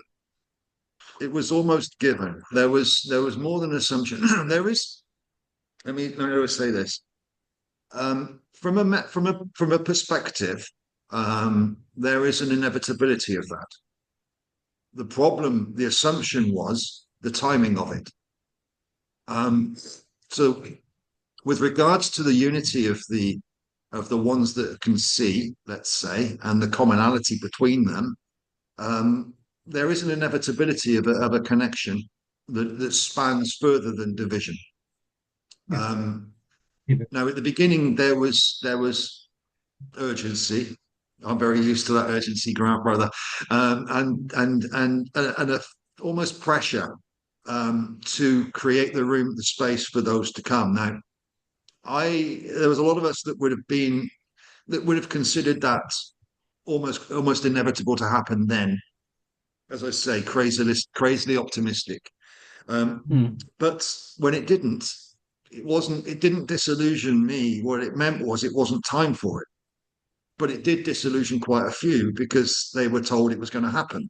Now, there's that duality of belief systems. They were told that many will turn up and it'll be this, and this, and they believed it, you know. And I'm a skeptic. I believed it when I'd see it, but I didn't disbelieve it, but I was like, okay, let's see it then. And I believed it would happen, you know. I still do. Um, Mm. the inevitability of that connection, but it didn't, Mm. and it hadn't for 4 years. And Mm. we were then, people were doing the same things over and over. They were still saying the same things as if Mm. the last 4 years hadn't happened, and etc. etc. Um, they were still bought into the same things. Now I'm still bought into the inevitability of a connection, a unity, but it was the timeline. It was how long it was taking that was the problem. So yeah, in the same way, there was an assumption. There has been assumptions, and I've made assumptions and I've ran with them that have Mm. been that have led to me to not push them so heavily. They were the boundaries. They were an agenda. The assumptions Mm. were agenda ridden. And the agenda was we need to do this, and that was being pushed, and there was a weight in that over the period of time. There was a heaviness to it. There was it started to get, it wasn't the same, um and things needed to be altered, things needed to be shifted, perspectives needed to change, and that beautifully happened. You know, all of this, I'm reflecting, all of this played out in real time as the disillusionment became more reality or more truth, Mm. and the illusion became less real. There had to be a change of orientation. Orientation. So I still believe in a collective unity of the higher frequency ones, whatever you wish to call them. It doesn't, them, us, we, I, whatever the bloody words are. I don't. It doesn't. You know, there's Mm. going to be a connection where ones come together and recreate and reevaluate things from a place of higher principle and wisdom. Yeah, There's going right. to be a unity of the people, but Yeah. when? It, That's the kicker. it will take time. It will take whatever time is required. Yes. Because I've experienced in what I created for 4 or 5 years ago, and I created again and again with other good souls, and we put in place. We there are those who join because it resonates and they are bringing their energy, their consciousness to it. There are few and very powerful souls. There are those who are shit scared and they know that this system is wrong, this system is wrong, and they're looking for the next best system they can Yeah, hang on so they're to. latching onto something. Yeah. That's right. Save me, Yeah. save me, save me, save me. Yeah. Um, and then the bulk are very traumatized people um, who are looking for a home to be Rest their soul. heard. Yes, the rest is Yeah. so to be heard Well, it's what I noticed is that it's quite perverse because the all carrying trauma are more or less obvious, but enough to join a group or join something to be heard, to find a home, to feel belonging. But in the end, for many of them is about perpetuating the trauma. Yes. Okay, Mm, give me sympathy. Yes. Uh, Give me not empathy, but sympathy. Yes. Just come, join me in my trauma and enhance my trauma. Tell me how much I am a victim and how much I've been suffering. So they want you at the Um, bottom of the well, brother, with them. and yeah, well, I've seen that in all the so-called freedom movements or groups that have been that I've been crossing path with for the past 5 years. mm. Uh, it has been the bulk of the people in the room, and it's that's where Easy, honesty is important. an easy way of Um, putting it. They all want something. yeah, you want a piece of it. The uh, and that's where I landed in the same place as Brother Lee. Say it's about honesty. It's we all must be first and foremost honest with ourselves, which is not an Mm, easy thing. mm. Uh, yeah, for me, it took me a lot of work, and still catching myself some time. But in these cases, is also to be honest, knowing that we speak from the heart. We speak from a place of love and caring, but nevertheless being honest and make sure that we do not welcome the perpetuation of trauma Yeah, or No, self-pitiness. yeah, yeah. Uh, We do not welcome the perpetuation of the systems that exist. because there is a So lot. I see the freedom movements you're talking about. You and I probably have similar ones that we're connected with. Um, Yeah. is that they're still working within the system. They're not becoming independent wisdom thinkers, Mhm. independent of the system at all. They're still operating within it, and as a result of that, letting themselves down. I will. And then, Maybe this is a bit harsh, but Yeah, I'm going to say this anyway. I've not yeah, found one freedom group that wasn't agenda ridden from ego. exactly.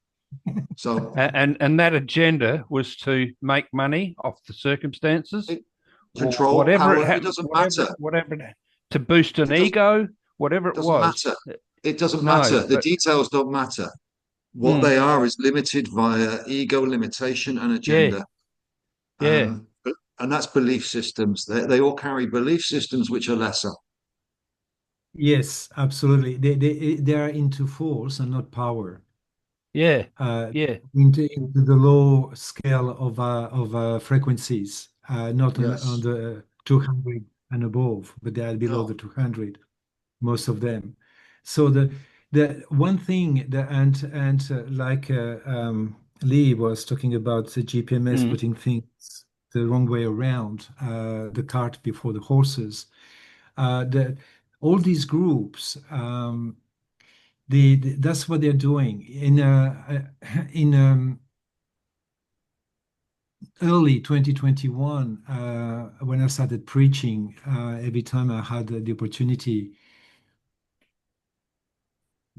now I know how useless it was. Uh,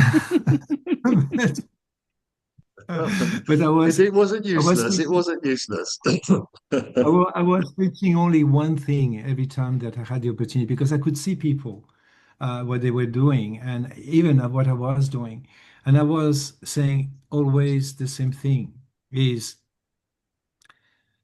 we must disentangle, and we must disentangle from this construct.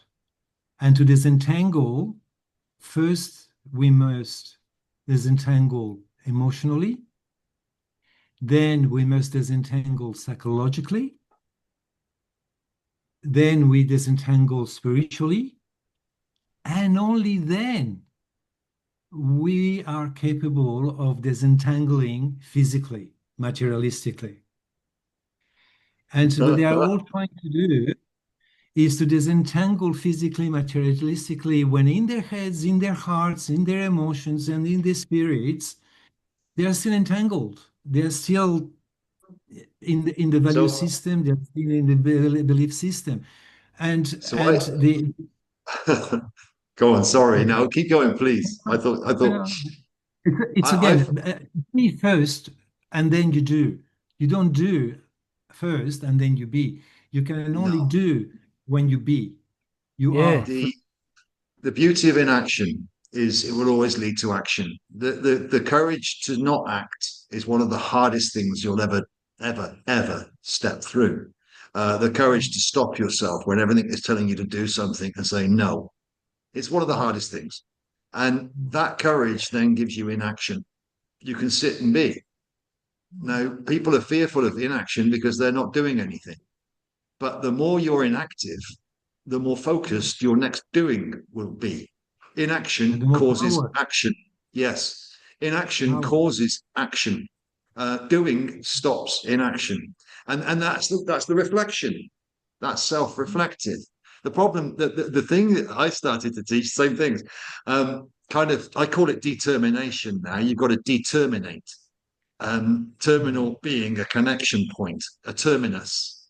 So you determinate from the lower and you reterminate back up here. Your determination is what disconnects and disentangles. The problem. Interesting language. The problem is that you are also going to lose your identity. And that's where the fears come in because no, you're not. No, you're not. You're going to lose your ID entity. I'm going to lose my status. I am a doctor. I am this. I am a director. I am. It's not the descriptor. You're just I am.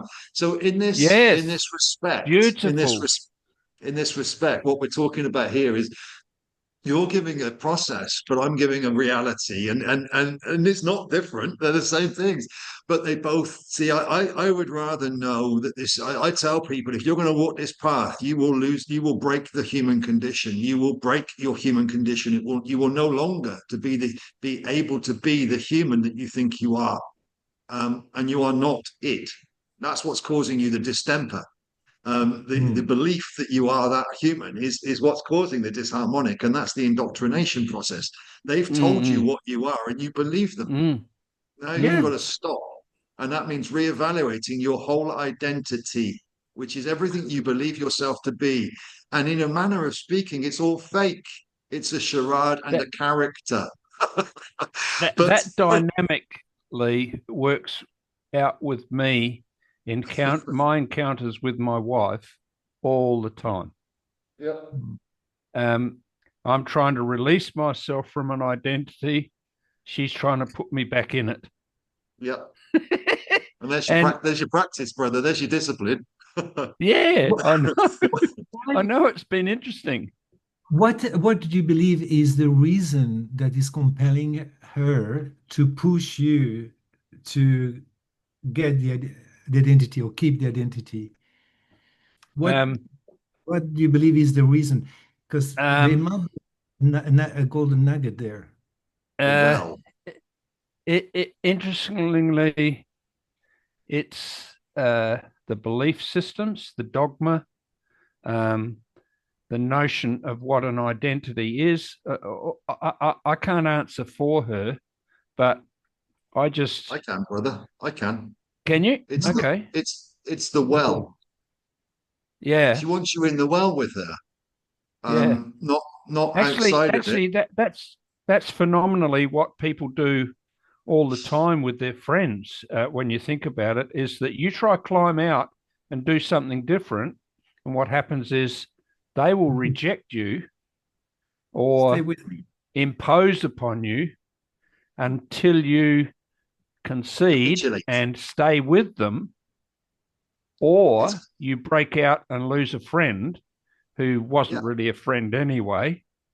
Um, So what you're yeah, talking no, to there it's a is very, capitulation. it's a very interesting thing in the business world that I've discovered or Wh- been discussing before. Yeah, When we It's do that, capitulation. Sorry, I'm trying to put this in now, and I shouldn't force yeah, it go in. on. Yeah, My no, my please, Adrian. just what the my experience is what motivate us to do such a thing is yeah, fear.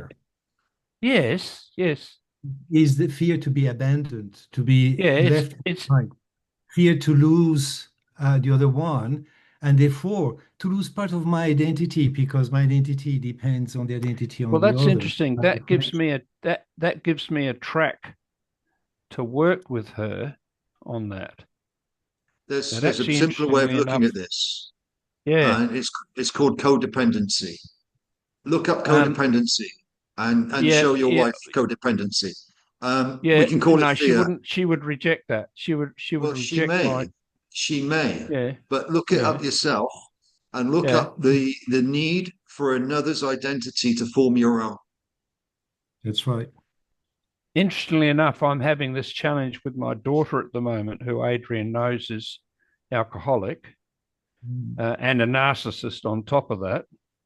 Uh, so, No, she has so traits, she traits, looks brother. for her identity. She's I see it all the time. She is constantly looking for her identity in others Well, I can instead of in herself.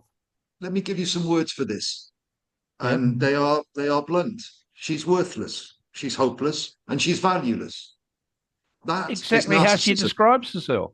Yes, and that is narcissism, but it's not narcissistic. It's the whole point of this is they are traits, they are emotional, they Yeah, are yes, defense systemic yes, traits, they are yes, characteristics that the other has taken on yes, board to create a sense of control externally because they are so worthless internally. They need to garner their value external. And they need to take off others. And if they don't supply them, then they get very tantrumy and very angry, just like a 6-year-old would, because they are oh, children. They haven't yes, learned yet. They haven't learned yet to be out of their nappies. And that's okay. Once you see them as that, then you don't treat them like an adult. You don't need to because they are not. It doesn't matter how old they are or how old they act. In that moment, they are an aspect of a child and they have the emotional and conscious reactivity of a child. Okay, very they're not interesting, very narcissists. interesting.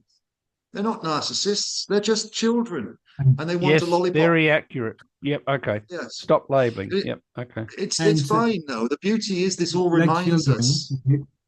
Sorry. I missed that last bit, Lee. like Uh, children, the, Adrian was going to talk. Oh, okay. You you go. The beauty, the beauty is that it reminds us. We forget to see them as what, when they show you what they are, believe them. This thing is very much deeper than the words would make sense. When they are behaving from an aspect of emotional insecurity, which is childlike in its state, then they are children. And their energy will reciprocate that if you're looking at it from a heart-based conversation as opposed to a mental one. This one will give you that your image of your child, your daughter, your this, that, and the other, and create all of these scenarios that make that very difficult to explore a topic which seems sensitive. This one tells you the truth. And when you tell a child it can't have something for one day or two or maybe less, it will be aggravated and then it will completely forget because its mind switched onto something else. This is what those children do. They get very angry about what they're not getting, and then a couple of days later, it's water off a duck's back, and everybody else has got to be continuing as if nothing happened because to them nothing did. No, it did. You acted like a child. You soiled your underwear, and I'm not here to clean it for you. Clean it up yourself. And in this respect, then you can harmonize those by actually not giving tough love, but sharing wise empathy and not sympathy with that child who is much more than that, but they've forgotten. Very interesting you should Done say from a that. place That's of exactly the process we're going through at the moment. Not Good. control, not control. It's her job to control and perceive. I can give her the sorts of perspectives you're talking about, but I can't actually tell her what to do or cause her to What be a certain way or look a certain way. the only it's control about you've got. not giving Sorry. in. Sorry. It's about not giving in the game. Yes. Yeah, It's yeah, it's about because it's hard with my daughter. Well, I had the same type of experience when she was an adolescent, even when she was 9 years old, 10, 11, and then love, lots of love and trust. Trust that she's okay and she's going to be okay. Trust that she is very capable. She's got everything she needs Hmm. and a lot of love. Just don't give in. Don't play the game. It's well, letting go is more the point. Yeah, which is what I've done just recently. Is I've let go of my entanglement in the whole thing. mm, So a better way, an easier way of saying that, brother, is Yeah, attention. Um, paying attention. Now, all of these children want somebody that they can get the attention from. And I'm going to say something that again is a little bit harsh, but nevertheless true. yeah, Um, you remove your attention from them. Now, the point that doesn't remove love, that doesn't remove connection. It no, actually yeah, emphasizes trust. It's talking to what Adrian was talking about. It's actually a wiser form of love. What they're looking for to suckle on to keep themselves in those states is the attention of another. They want sympathy. They want a target, mm, and they believe that they're owed it. There's a debt. yeah, There's a debt yeah, and an entitlement in there that's owed. And the same way the system wants you to capitulate. Capitulate is a great word. It forces you onto your knees almost, and to the point where you just capitulate and say, "Okay." No, mm, when you take your attention away from it, it's no longer plaguing your thoughts. You don't need to capitulate. It does. And mm, because you know that it will, when it does, mm, then you can talk about what happened during it because you weren't involved in it. And I find that much because after they've had their angers, they may garner a little bit of an older age. They may get up to 14 rather than 8 or 6. They may actually get back to some semblance of adult, but doubtful. Nevertheless, they are mm, still more open then mm, to communication at a higher level than they are when they're in the lower frequency levels. So you take the attention away until they're valuable again. And this is what I say to people: you've lost your value. You're no longer mm, valuable. When you are, I'll pay you attention again. But until then, no. And that's my own boundary, nothing to do with them. And that's the mm, trust, and that's the love, and that's the space that I can hold for those that are going through this process. I don't need to go through it with them. They're more than capable. They're only causing their own obstacles, but I can create the room, I can hold the room, and I can not be reactive in that area and be responsible whilst they may be irresponsible. But that's okay. All of this, and that's a practice. And I believe that each of us has been undergoing those. Adrian said with his daughter, and you, Grant, with your wife and your daughter, um, the discipline of that, the unwavering stoic, solid discipline to which we walk that, the inability to capitulate, the values and the worth that we hold is what brings about harmony, but not immediate. I believe that's Go true. on, Adrian. Go on, Adrian. What are you saying?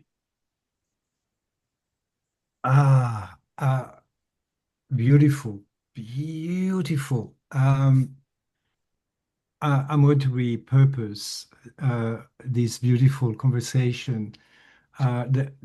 These principles that we have enunciated in this conversation about um, the daughters or people who are in those states are beautiful golden principles, guiding principles to be applied in groups and conversations because we're dealing with a lot of that type of personalities. Trauma, people with trauma, uh, it's the same behavior is the same. And if we take what we just talked about as guiding Mm. principles in our being in groups and conversations, I think it's gold. I think it's That's So what we're doing now. don't play the game. Don't play the game. don't get You yeah play, don't play the game. no, you are the game. Don't get involved in it. Don't go into Remember, sympathy. no, you are the game. The sympathy is a beautiful way of putting it, but use your wisdom, Grant. Don't, it's not that you don't play the game. You are the controller of the rules of the game. Play. They're playing your game. You're not playing theirs. You see? Mm, Now set the mm. rules. Yeah, yeah, Now, yeah. when you're in your play pit, you'll play happily. And when they're in their pit, they can play happily. But when you're together, you should be in a neutral play pit, playing happily. But they want you Mm. in their play pit with them. As soon as they want to do that, put them in yours. Take the power back, not forcefully. Just by being, by saying, Yeah, Yes. yeah. it's You're not I'm removing hearing yourself, you you. see. I'm Inside the hearing chaos, you. you are the calm. That, this experience is playing out right now. Good. Okay, everything that we're talking about is playing out with me right now because up until now it's been a struggle and a fight, but Mm. it's not anymore because I've No, stopped the fight. you're resisting it then rather than allowing it, you No, I'm see. When not. it's a, No, I'm not no, you resisting. I'm were, you actually. were. Oh, When it was a yes, fight, yes, when it was a yes, yes, fight, yes. you think you need to change and fix something. But Yeah, with yeah, yeah, yeah, wisdom, you know it will fix yeah, itself and you're already fixed. yeah, yeah. So they've forgotten that they're fixed, you see. You don't need to fix them. They just need to remember that they don't need fixing. And they have But to take and they have to take a responsibility for themselves. The interesting And thing, the interesting thing in and that you have to is take that, care of this. yeah, the interesting thing in this is that some of the so-called experts and helpers that she's been under have accused me and Helena of enabling her. And in actual well, you fact, did. what I've discovered is, well, we did, but what I've discovered is at the same time, they've been enabling her too by providing her the labels, the excuses for being the way she is. Definitions. But that, brother, let's not throw one bone at one area. The Right. system has been enabling us all to lose our morality and to re-identify as something lesser Yeah. in a plethora of ways. Is it hardly surprising that they're doing the same to divide and screw the children up when they're already trying to change their genders and everything else? So the system is an enabler of all that is upside down. So the Yes. upside down systems are, of course, and the system is going to accuse you of enabling her too, because the system accuses people of doing what it does. The ego does the same thing. It projects exactly what one is doing upon the other. The system does the same thing. So Mm. when you're in that boat, you tell the system how powerful you are by paying it no attention, but telling it what it is truthfully, not placating it, not backing down, not capitulating to it, standing over it, holding the space above. and having nothing to do with it, in that respect. But those that are trapped in forgetfulness currently are, the system is their guardian. Their mothers, however old they are, the system becomes their guardian, their support role, their carer. They need a Because carer because they can't care for themselves. They never learned to. I never did. I never knew I could. and this So that, system loves victims. Oh, yes, yes. Absolutely. More victims. Look, you have been offended. Yes, you have been abused. Yes, you have been maltreated. Yes, you're a victim. You're a victim. They love victims because victims can be controlled, you see. They don't take their own power. They don't take their own responsibility. They don't raise their awareness. They become complacent in their victimhood. I am a victim, so I'm entitled to, there's so one this, deeper than that, Adrian. There's an innate psychological thing, which is blame. And blame yeah, hides, when we can create blame, you see, that hides shame, that hides our own guilt. So blame means we're not guilty, they are. And that is utilized from a very, very early age. I mean, our parents enabled us to be victims too, or many of ours did. Some didn't, but many of ours did. They enabled us to be victims as well, purporting the same things because they were victims and they didn't know it either. So this victimhood, it isn't so much victimhood as it is having a blame. Now, when I could blame somebody or something, I was comfortable. Mm, I had something to blame for my discomfort.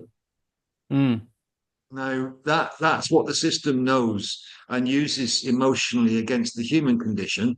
Its need for comfort relative to its own blame, especially when you keep it in so ignorant. So, yeah, in respect to control of the human condition, create a blame, and that allows the shame to live without satiating it, and keep that blame, but have it as an invisible one. So it can be anywhere, anytime. You can blame anything for how you feel, and there's the victim. So it's not that the system likes victims; it's that we like victimhood when we are disconnected. So we create the system that creates the victim because we wish to be a victim, because we wish to blame something for our lack of responsibility. I find it very, very fascinating how this works and how they mm. utilize those same emotional manipulative systems to control and supplicate, maybe. I'll have to look that one up in a minute. The human condition. So yeah, victims. And then they will say that there's all sorts of blames out there, blamers and people to blame and things to blame, the invisible enemies and all of these things. Victim, I'm a victim, I'm a victim. At least it's their fault, it's their fault, it's them, it's them, it's them. And you don't have to do anything about it yourself. You can just point at them until you can't anymore. See, Um, the that's what the hardest Adrian thing was that, talking about earlier. Yeah, that's what Adrian yes, was talking about earlier in the freedom movements and all these movements that are happening is victims. that they've all been playing the victim. And that's where they're safe. Because you can all see there's totally. commonality when you point at a victim. If you point at the Mm. government as doing this, that, and the other, then everybody feels a communal space. Well, if you point at everybody and says you're doing this to yourself, fuck off. Nobody's communal anymore. So if we have a common enemy, then we can unite. But when we are our own enemy, oh no, no, no, we can't do that, can we? So Actually, fiction. it's interesting you should say that because Adrian knows that I've been asking to speak to a group and address them, um, and I've been denied the possibility. And it's about that very thing. Is in actual fact, the group thinks they're doing really good stuff humanly, but in actual fact, they're all complicit in supporting the system that exists. But if There you is a way wake of them just up letting to them that, let them be. let them be. They're going to collapse. Yeah. See, I didn't need assistance to fall into my own pit, brother. I was, I'd been ably assisted all my life to dig the thing, and I threw myself in it. Let them be. The disharmonic ones will harmonize. We don't need to harmonize them. You they mean aren't looking. hang on. You mean the disharmonic ones will harmonize in disharmony? Yes. Mhm. Yeah, Do you know what? I'll tell yeah, you why. I'll tell you why. yeah. If you have a water that's rippling and you put a solid stick in it or a solid molecule, anything solid in it that doesn't ripple, it will harmonize to that. So that water could be constantly rippling. As soon as you put something into it that isn't moving, all of those that move will come to peace. Um, Mm, the the harmonic effect of peace or rest is a neutrality. Everything comes to rest, a neutral state. But when you're disharmonic, that will come to harmony as long as there's a harmonic within it. Everything will harmonize. Everything does. It can be disharmonic. If everything's disharmonic, that's fine. But if there's a harmonic within it, it will harmonize everything. And this is the effect of that one, or the conscious, the stability of the higher frequencies relative to the lower ones. One can affect a billion. Yes, yes. Not. It's like when you look at this from physics, you need one solid point, and that will everything else will come to that point rest.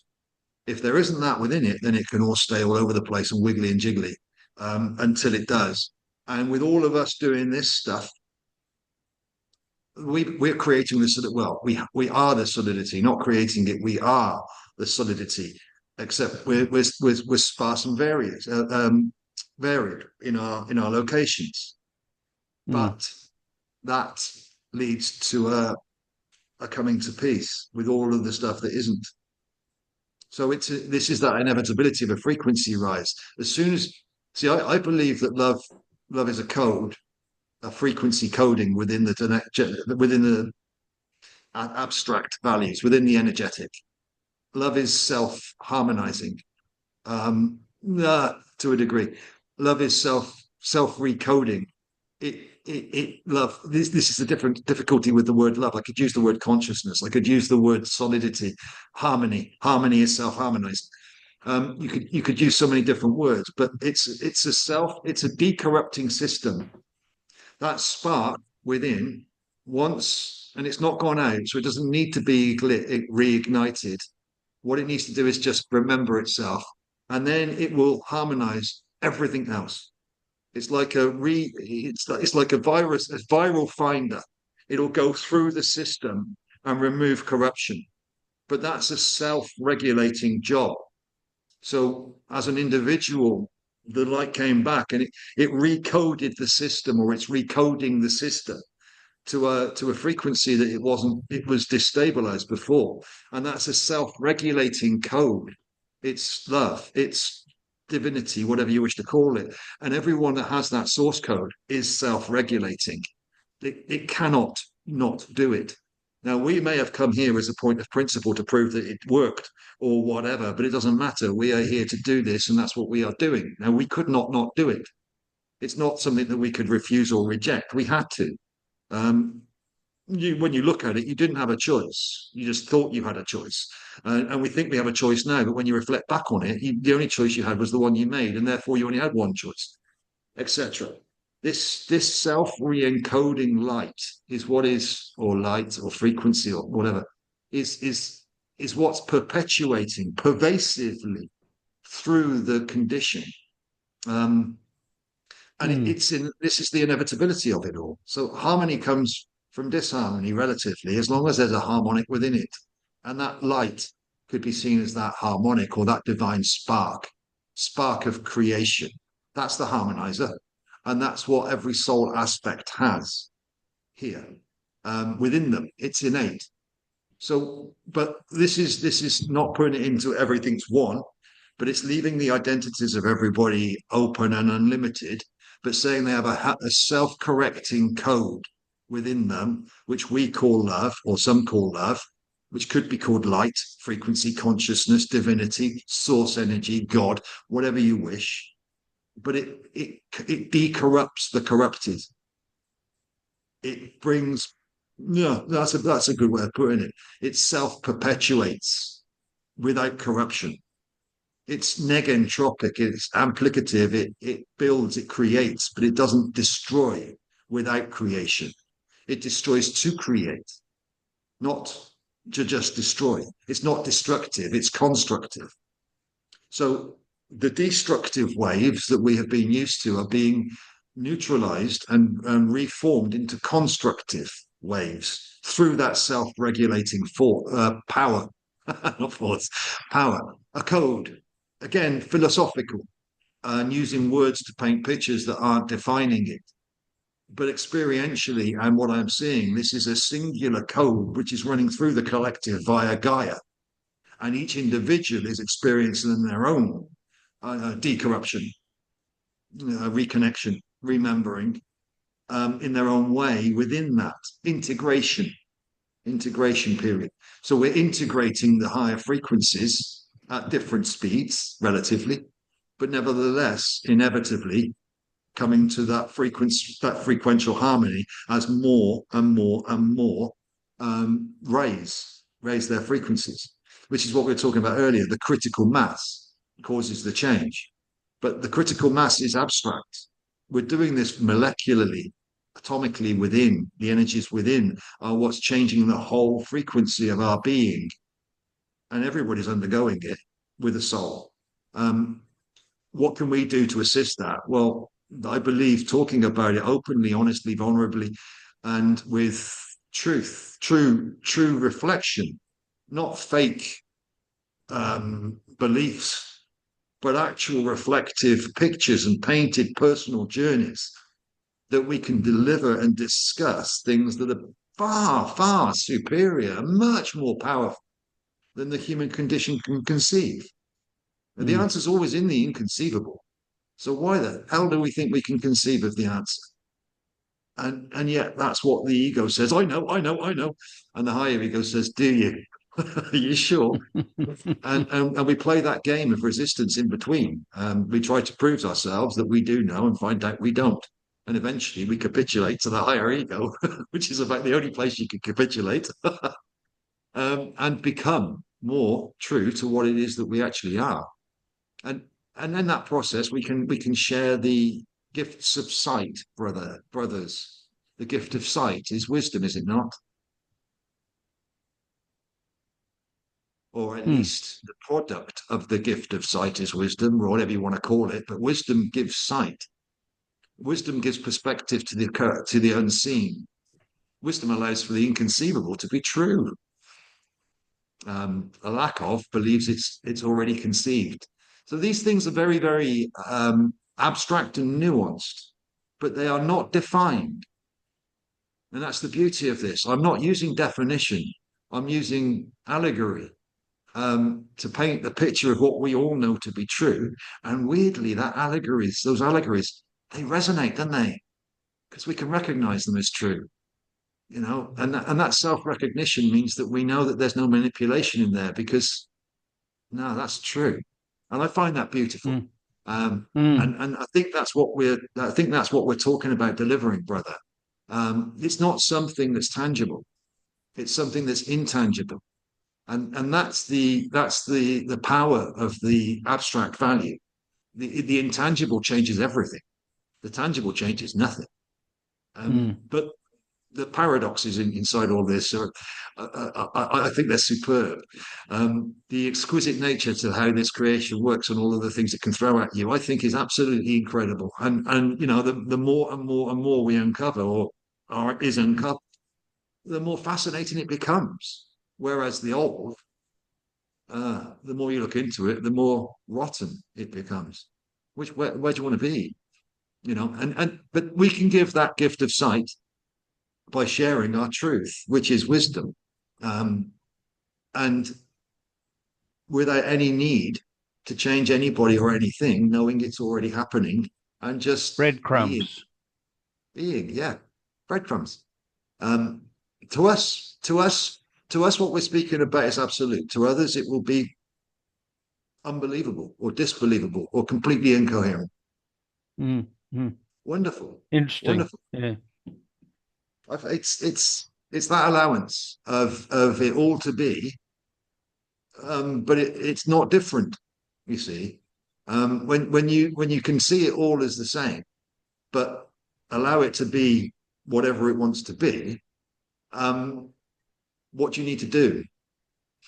And that inside there though is a whole new box and layers of removing wants and needs and harmonizing the ideas that you need anything and desire anything. And this is what in Eastern they would call dematerialization. um yeah, dematerialization. Nirvana, the soul, is found through dematerialization. And I like that too, because you do dematerialize, um, just not physically yet.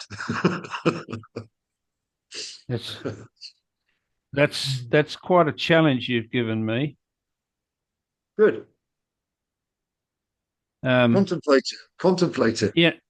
yeah, yeah. But to recognise what I've been doing as opposed to just being is something I need to reflect on. What made you do it?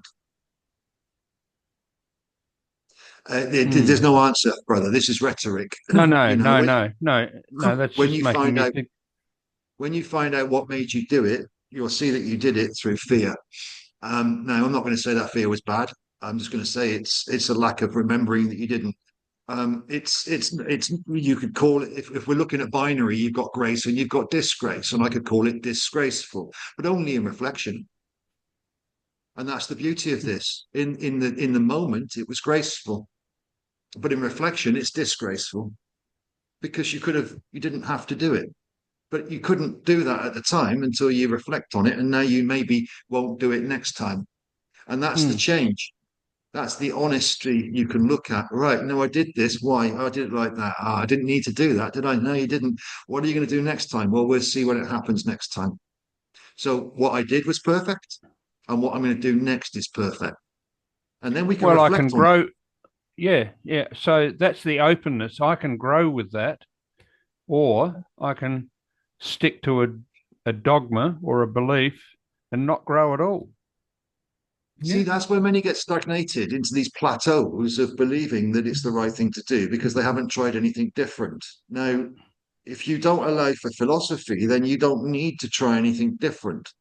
But if you've got the idea, let's say we go back a little bit, we loop back. I like this too. We loop back to putting the I am everything and everything is me, or I am the one, there's only one and everything's one.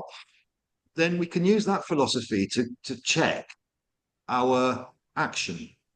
Now, we don't have to believe it. We don't have to stick with it. We don't have to utilize it when we make the action. But what we can do with it is to use this as a guideline for our action. Now, if we're all one, why did I do that? Not not from the human point of view, but from the philosophical point of view. Now, from that level of what did I do that for? Why did I need to? What were they showing? What was the cause? What pulled me in? How did it go? What was the cause? What was the symptoms? What was the effect? Have I monitored the effect? How did it go afterwards? How did I feel? Did it take anything from me? What did it do in the moment? Did I lose myself in it? Did I react? Was it emotional? All of these things can be seen from here. Yeah, And all of those can be looked at as why did I choose to do that when there's only me? it Now, doesn't really matter. yeah, sorry. It doesn't really matter, um, because again, it's in the oneness in the field, which that is everything, all the universes, all the dimensions, all that is it's everything is entangled, everything is connected, and the information of the infinite is on each one of its parts anyway. Um, we are singularities in that field, having different points of observations. We are different points of observation. That's our individuality, our feedback loop. Uh, Part of the one, part of the field. We are the field. We are the creation. We are the love. We are the consciousness. Creation, love, consciousness, the same thing, the field. That's why in the end everything harmonizes. because when there is this harmony, the field, it's all about harmony. So whatever distortion happens, eventually, time being immaterial, it will be reharmonized with the field because the field is the harmony, is the creation of That's the the God. inevitability. We Yes, were so given we were given that inevitable. love and consciousness are the two principles, and Mm. when they're together, that's harmony. They apparently there's seven, but I can't. We got different Well, there are physics. eight octaves. The if we go with the different schools or different representations These weren't of the things. frequency. These weren't things, brother. I look at these two things as electric and Yeah, electromagnetism. it is. It is. Um, so effectively, they're not things. They're just a name for Everything is. some. They're They're just different what I was frequencies. given. Any definition limits them. Hmm. Every They are just holographic different. belief system is limited. So Yeah. yeah, but Well, it's we the need to use some sort perspectives. of language or some sort. But anyway, it's we I never. wasn't using it. I wasn't using it like that. What I was using it like is a gauge. It's almost like a plumb line, a way of self-reference, to ask a question from somewhere that is not here. Hmm, hmm. Where A do you different ask from? perspective. Yeah, Yeah, yeah, and in a sort of. Hey, we cover all the perspectives uh, because we are one. We cover all the perspectives, but each one of us has a perspective, has a point of observation. I That is appreciate, but our. this was a self-reflection on an action. Hmm, Not this the way I use it is for self-reflection on an action or self-reflection on an event to mhm. question why I felt to do that and to go through the protocols, to go through what was the reasoning. Because with If all it, the information I had at that point in time, I made the best I decision understand that. possible. We I always understand. make the best possible I decision for understand that. ourselves. That's Yeah, not what I was talking about. What I was talking about was for my next action, not for my previous one. that's the It wasn't this. universe giving another This isn't choice. for. Yes. So this is to assess Again, myself. It's a gauge to assess my action and then see whether or not I wish to reenact it. feedback Yes, loop. and it's a cycle. But what you find through that process is that there's a lot of things you stop doing. Mhm. So that doesn't mm, Because you're this is aware, a way. Eh? as long as you are aware. Right. Well, this is the point of being aware. This is my point. In that mm, part of reflection, you see, you're looking at something that's already happened. There's nothing you can do about it. So are you going to be Right. honest? So this allows for honesty because you can't lie to yourself if you're truthful, right? And then you can reassess and then redefine next time until there is no other way. And so in my path, the way I conceptualized it was to do that and then find the gold, find the truth, not what I felt, but what I know to be. And this is the same way that with this harmonizing my previous lives in this Mm. life, right? The previous perspectives that Lee had were different levels of conscious perspective of the same thing. Lee was seeing the same thing as this Lee sees, but he was seeing it differently. So he had a different viewpoint and he had a different level of remembering and he carried out a different path, the same path, and he walked it differently from a place that he didn't understand, but he thought he did. Right. Now, when we look at that Lee from here, do I regret it? No, I love you, Lee. Thank you so much for showing me this. So, in this respect, I can do the same with my previous action. It's perfect. Now, what perfection do I wish to take forward? mm. How can it be more perfect, or was it just it was perfect? But what about next time? Can we learn anything from it? Well, Can we remember? and that is the gift. That is the gift because that's what the universe does constantly. The universe is giving us again and again the opportunity to make a different choice. Right. And when you understand Choose that again. game, so when you've recognized the pattern, the Mm. breath, of the Yeah. source. When you understand the game works that way, you'll constantly be given opportunities to experience and to That's right. practice what you preach. Now, what do you preach? Is what you preach true? And are you practicing it truly? Do you truly self-reflect? Or do you Teaching is just learning, justify? teaching is learning, and learning is teaching. Yes. And that way you can learn, maybe not in the moment, but you can learn in reflection. You Yep. can also Always. judge. You can also Always. judge in reflection. And that's the Always. and that's where you get trapped, right? So that's the critical.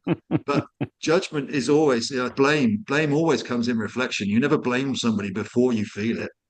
You blame somebody after. It always is reflective. Blame is always reflective. It covers something. But Yeah. assessment isn't. Assessment isn't judgment or blame. Assessment is what happened. And Yeah. if you look at it as perfect, okay. Well, if it happens again, because I know the universe is going to let it, um, what will I do then? And Yeah. that's self-accountability. And then do Yeah. the same and the same and the same. And that's meticulous. And that's called discipline. Right. It's a pity But this the only isn't time part you of our education system. no, the only time you get to do this is when you are I is know, when it's you got to be real. Yeah. no. The only time you get to What? do this is when you are being. Mm. Okay.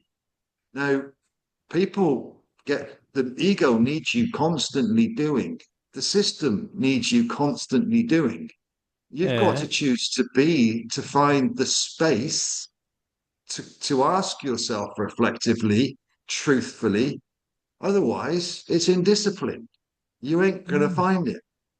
You've got to give Mm. yourself the time, the room, the space, the grace to do it. To be aware. Otherwise, you ain't going to do it. And To be aware. therefore, you must be determined. So Mm. you must have great drive and Mm. willpower to do it. Otherwise, it's not worth doing, is it? The gold that you Mm. find from this is very, very valuable.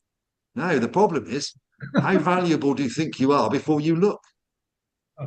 If you know that you're Oh, oh, valueless and you're looking for Mm. value, then you will be disciplined. But if you think you're valuable because of belief systems, then you won't. Now, can you oh, be? And there's, over we know that to over be true. time, over time, I can. I now more and more because it's always a learning process. Okay, that's what life is all about. Mm. Life in its eternal perspective, it's learning. That's why the whole universe, the whole field is always in movement. It's this constant feedback, this constant learning, the becoming more aware of over time, and I can see things coming again, opportunities for another choice to come again. And oh, here it comes again. So You last time recognize I it. chose like this, and this is a trajectory that it took. Okay, let's try this different choice now and see where it goes. And that's And oh detachment. boy, You're yeah, now detached from it. and you The have way to I look laugh. at So this, you've sometimes got these, the universe does this. We know the sine wave goes up and down. Mm. yeah, Everything goes. It flows. It flows in yeah, breaths and harmonics. Sound does this. We can look at it mm, round and round, or we can look at it just up and down. mm, A double helix DNA does this. It does all of it. Electromagnetic waves do this. And mm, there's a core in the middle, though. There's a mm, core that travels mm, along. There's a mm. core energy, which is the main focus. They call it the neutron in a, or no neutron, I think, in an atom. The core energy that everything It's the travels around. carrier. It's the The carrier carrier wave. energy. Well, Yeah. the carrier. They can call this the carrier too, but because it can carry modulation. But there's a core, a carrier, the center of the bandwidth. Um, that's what we are. And when you detach from the up and down, when you detach from that when you Mm. determine from it, determinate it, when you recognize its modulation without being it, then you're in the middle. You're not on it. So you're not following the same up and down path anymore. You're going the route of least resistance straight down the core, but you're recognizing it before it happens and when it happens and after it happens. You've seen it before. You're seeing it again. You're not playing. and, and in that, you are now writing your script. You are in charge of your contract. You are responsible enough for you to write it, and you don't need those learnings because you've already remembered them. But others That's do. why in Buddhism, detachment is at the very core of the philosophy, Yeah, because it's dematerialization. yeah, attachment, materialization, which is attachment, which is entanglement, is the source of all the misery, all the suffering. And So that's why I the changed it to I think the universe is intertwined and not so mm, much entangled. I like mm, intertwined. Oh, It's okay. like the intertwining. It's like a harmonic, isn't it? You can intertwine two harmonics. When you're entangled, ugh, it's like tendrils. Okay. But nevertheless, it's an intricate intertwine of harmony, oh, rather than an intricate. entanglement of it. It's a symphonic entwinement of it. Hmm. We could paint poetic for a long It's time on very this, but powerful. That's very powerful. it's in the way of it's in the way of experiencing it. I think it was an entanglement, but now it's intertwined. It's much more. There's a good way of looking at it with regards to It's much more magnetic. constructive. Yes, coherent. Yes, constructive Well, and coherent.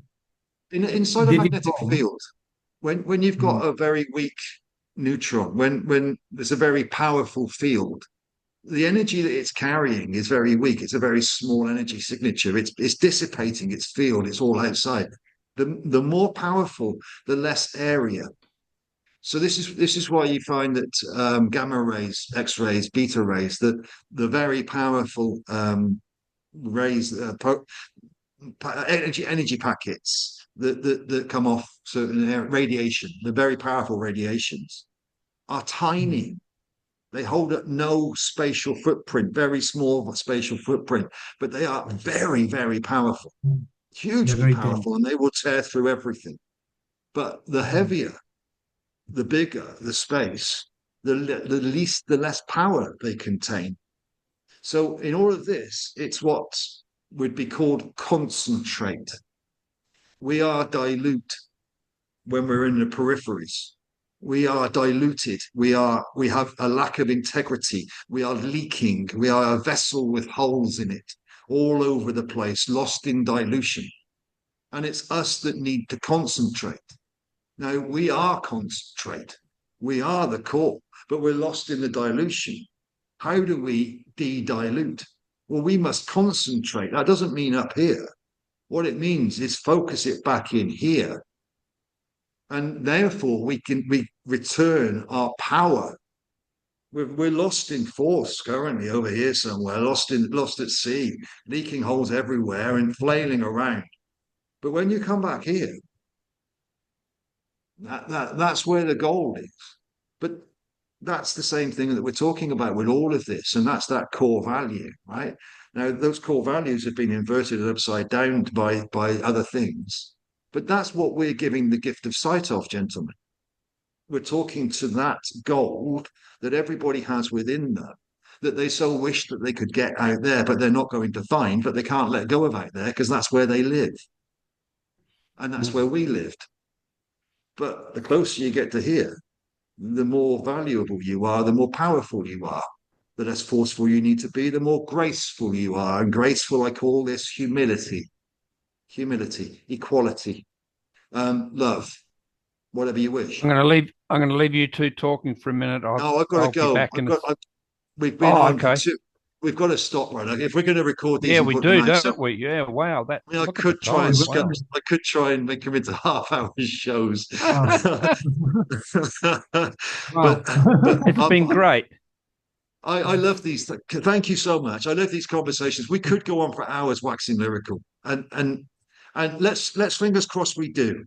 on different themes and different areas. No doubt we'll repeat. No doubt we'll go through the same things with a different Let's perspective. let's regularly have a chat. Yeah, why not? And record them. I'm happy to Yeah, put these on. I've got a Liam channel anyway. We can put these on GPMS too, but when that's up and a little bit more yeah, running. when it's ready. Yeah, yeah, Yeah, not quite yet. But yeah. if you guys are happy to, can you mind me uploading this onto my channel, No, YouTube? Oh, good. All good, beautiful. And well, I may well share it in the Wise Love or a couple of other places. I think people will find this valuable. If they don't, so be it. oh, mm. So in It's the sharing that, it breadcrumbs. We're doesn't. giving them breadcrumbs. Beautiful, beautiful. Much love, gentlemen. Thank you so much. I Very good. appreciate Thank these you. chats. I so Thanks for do. the time. Appreciate It's it. great. Love you, Adrian, Yep. too, brother. Love the relaxed Adrian. It's so pleasant to be around you, my friend. Thank you. Oh, yeah, yeah. And you, Grant, of course, my Likewise. friend. But it's a pleasure Cheers. to see you again. Cheers. Likewise. Been great. Thank you. See ya. Thank you. See ya. Oops.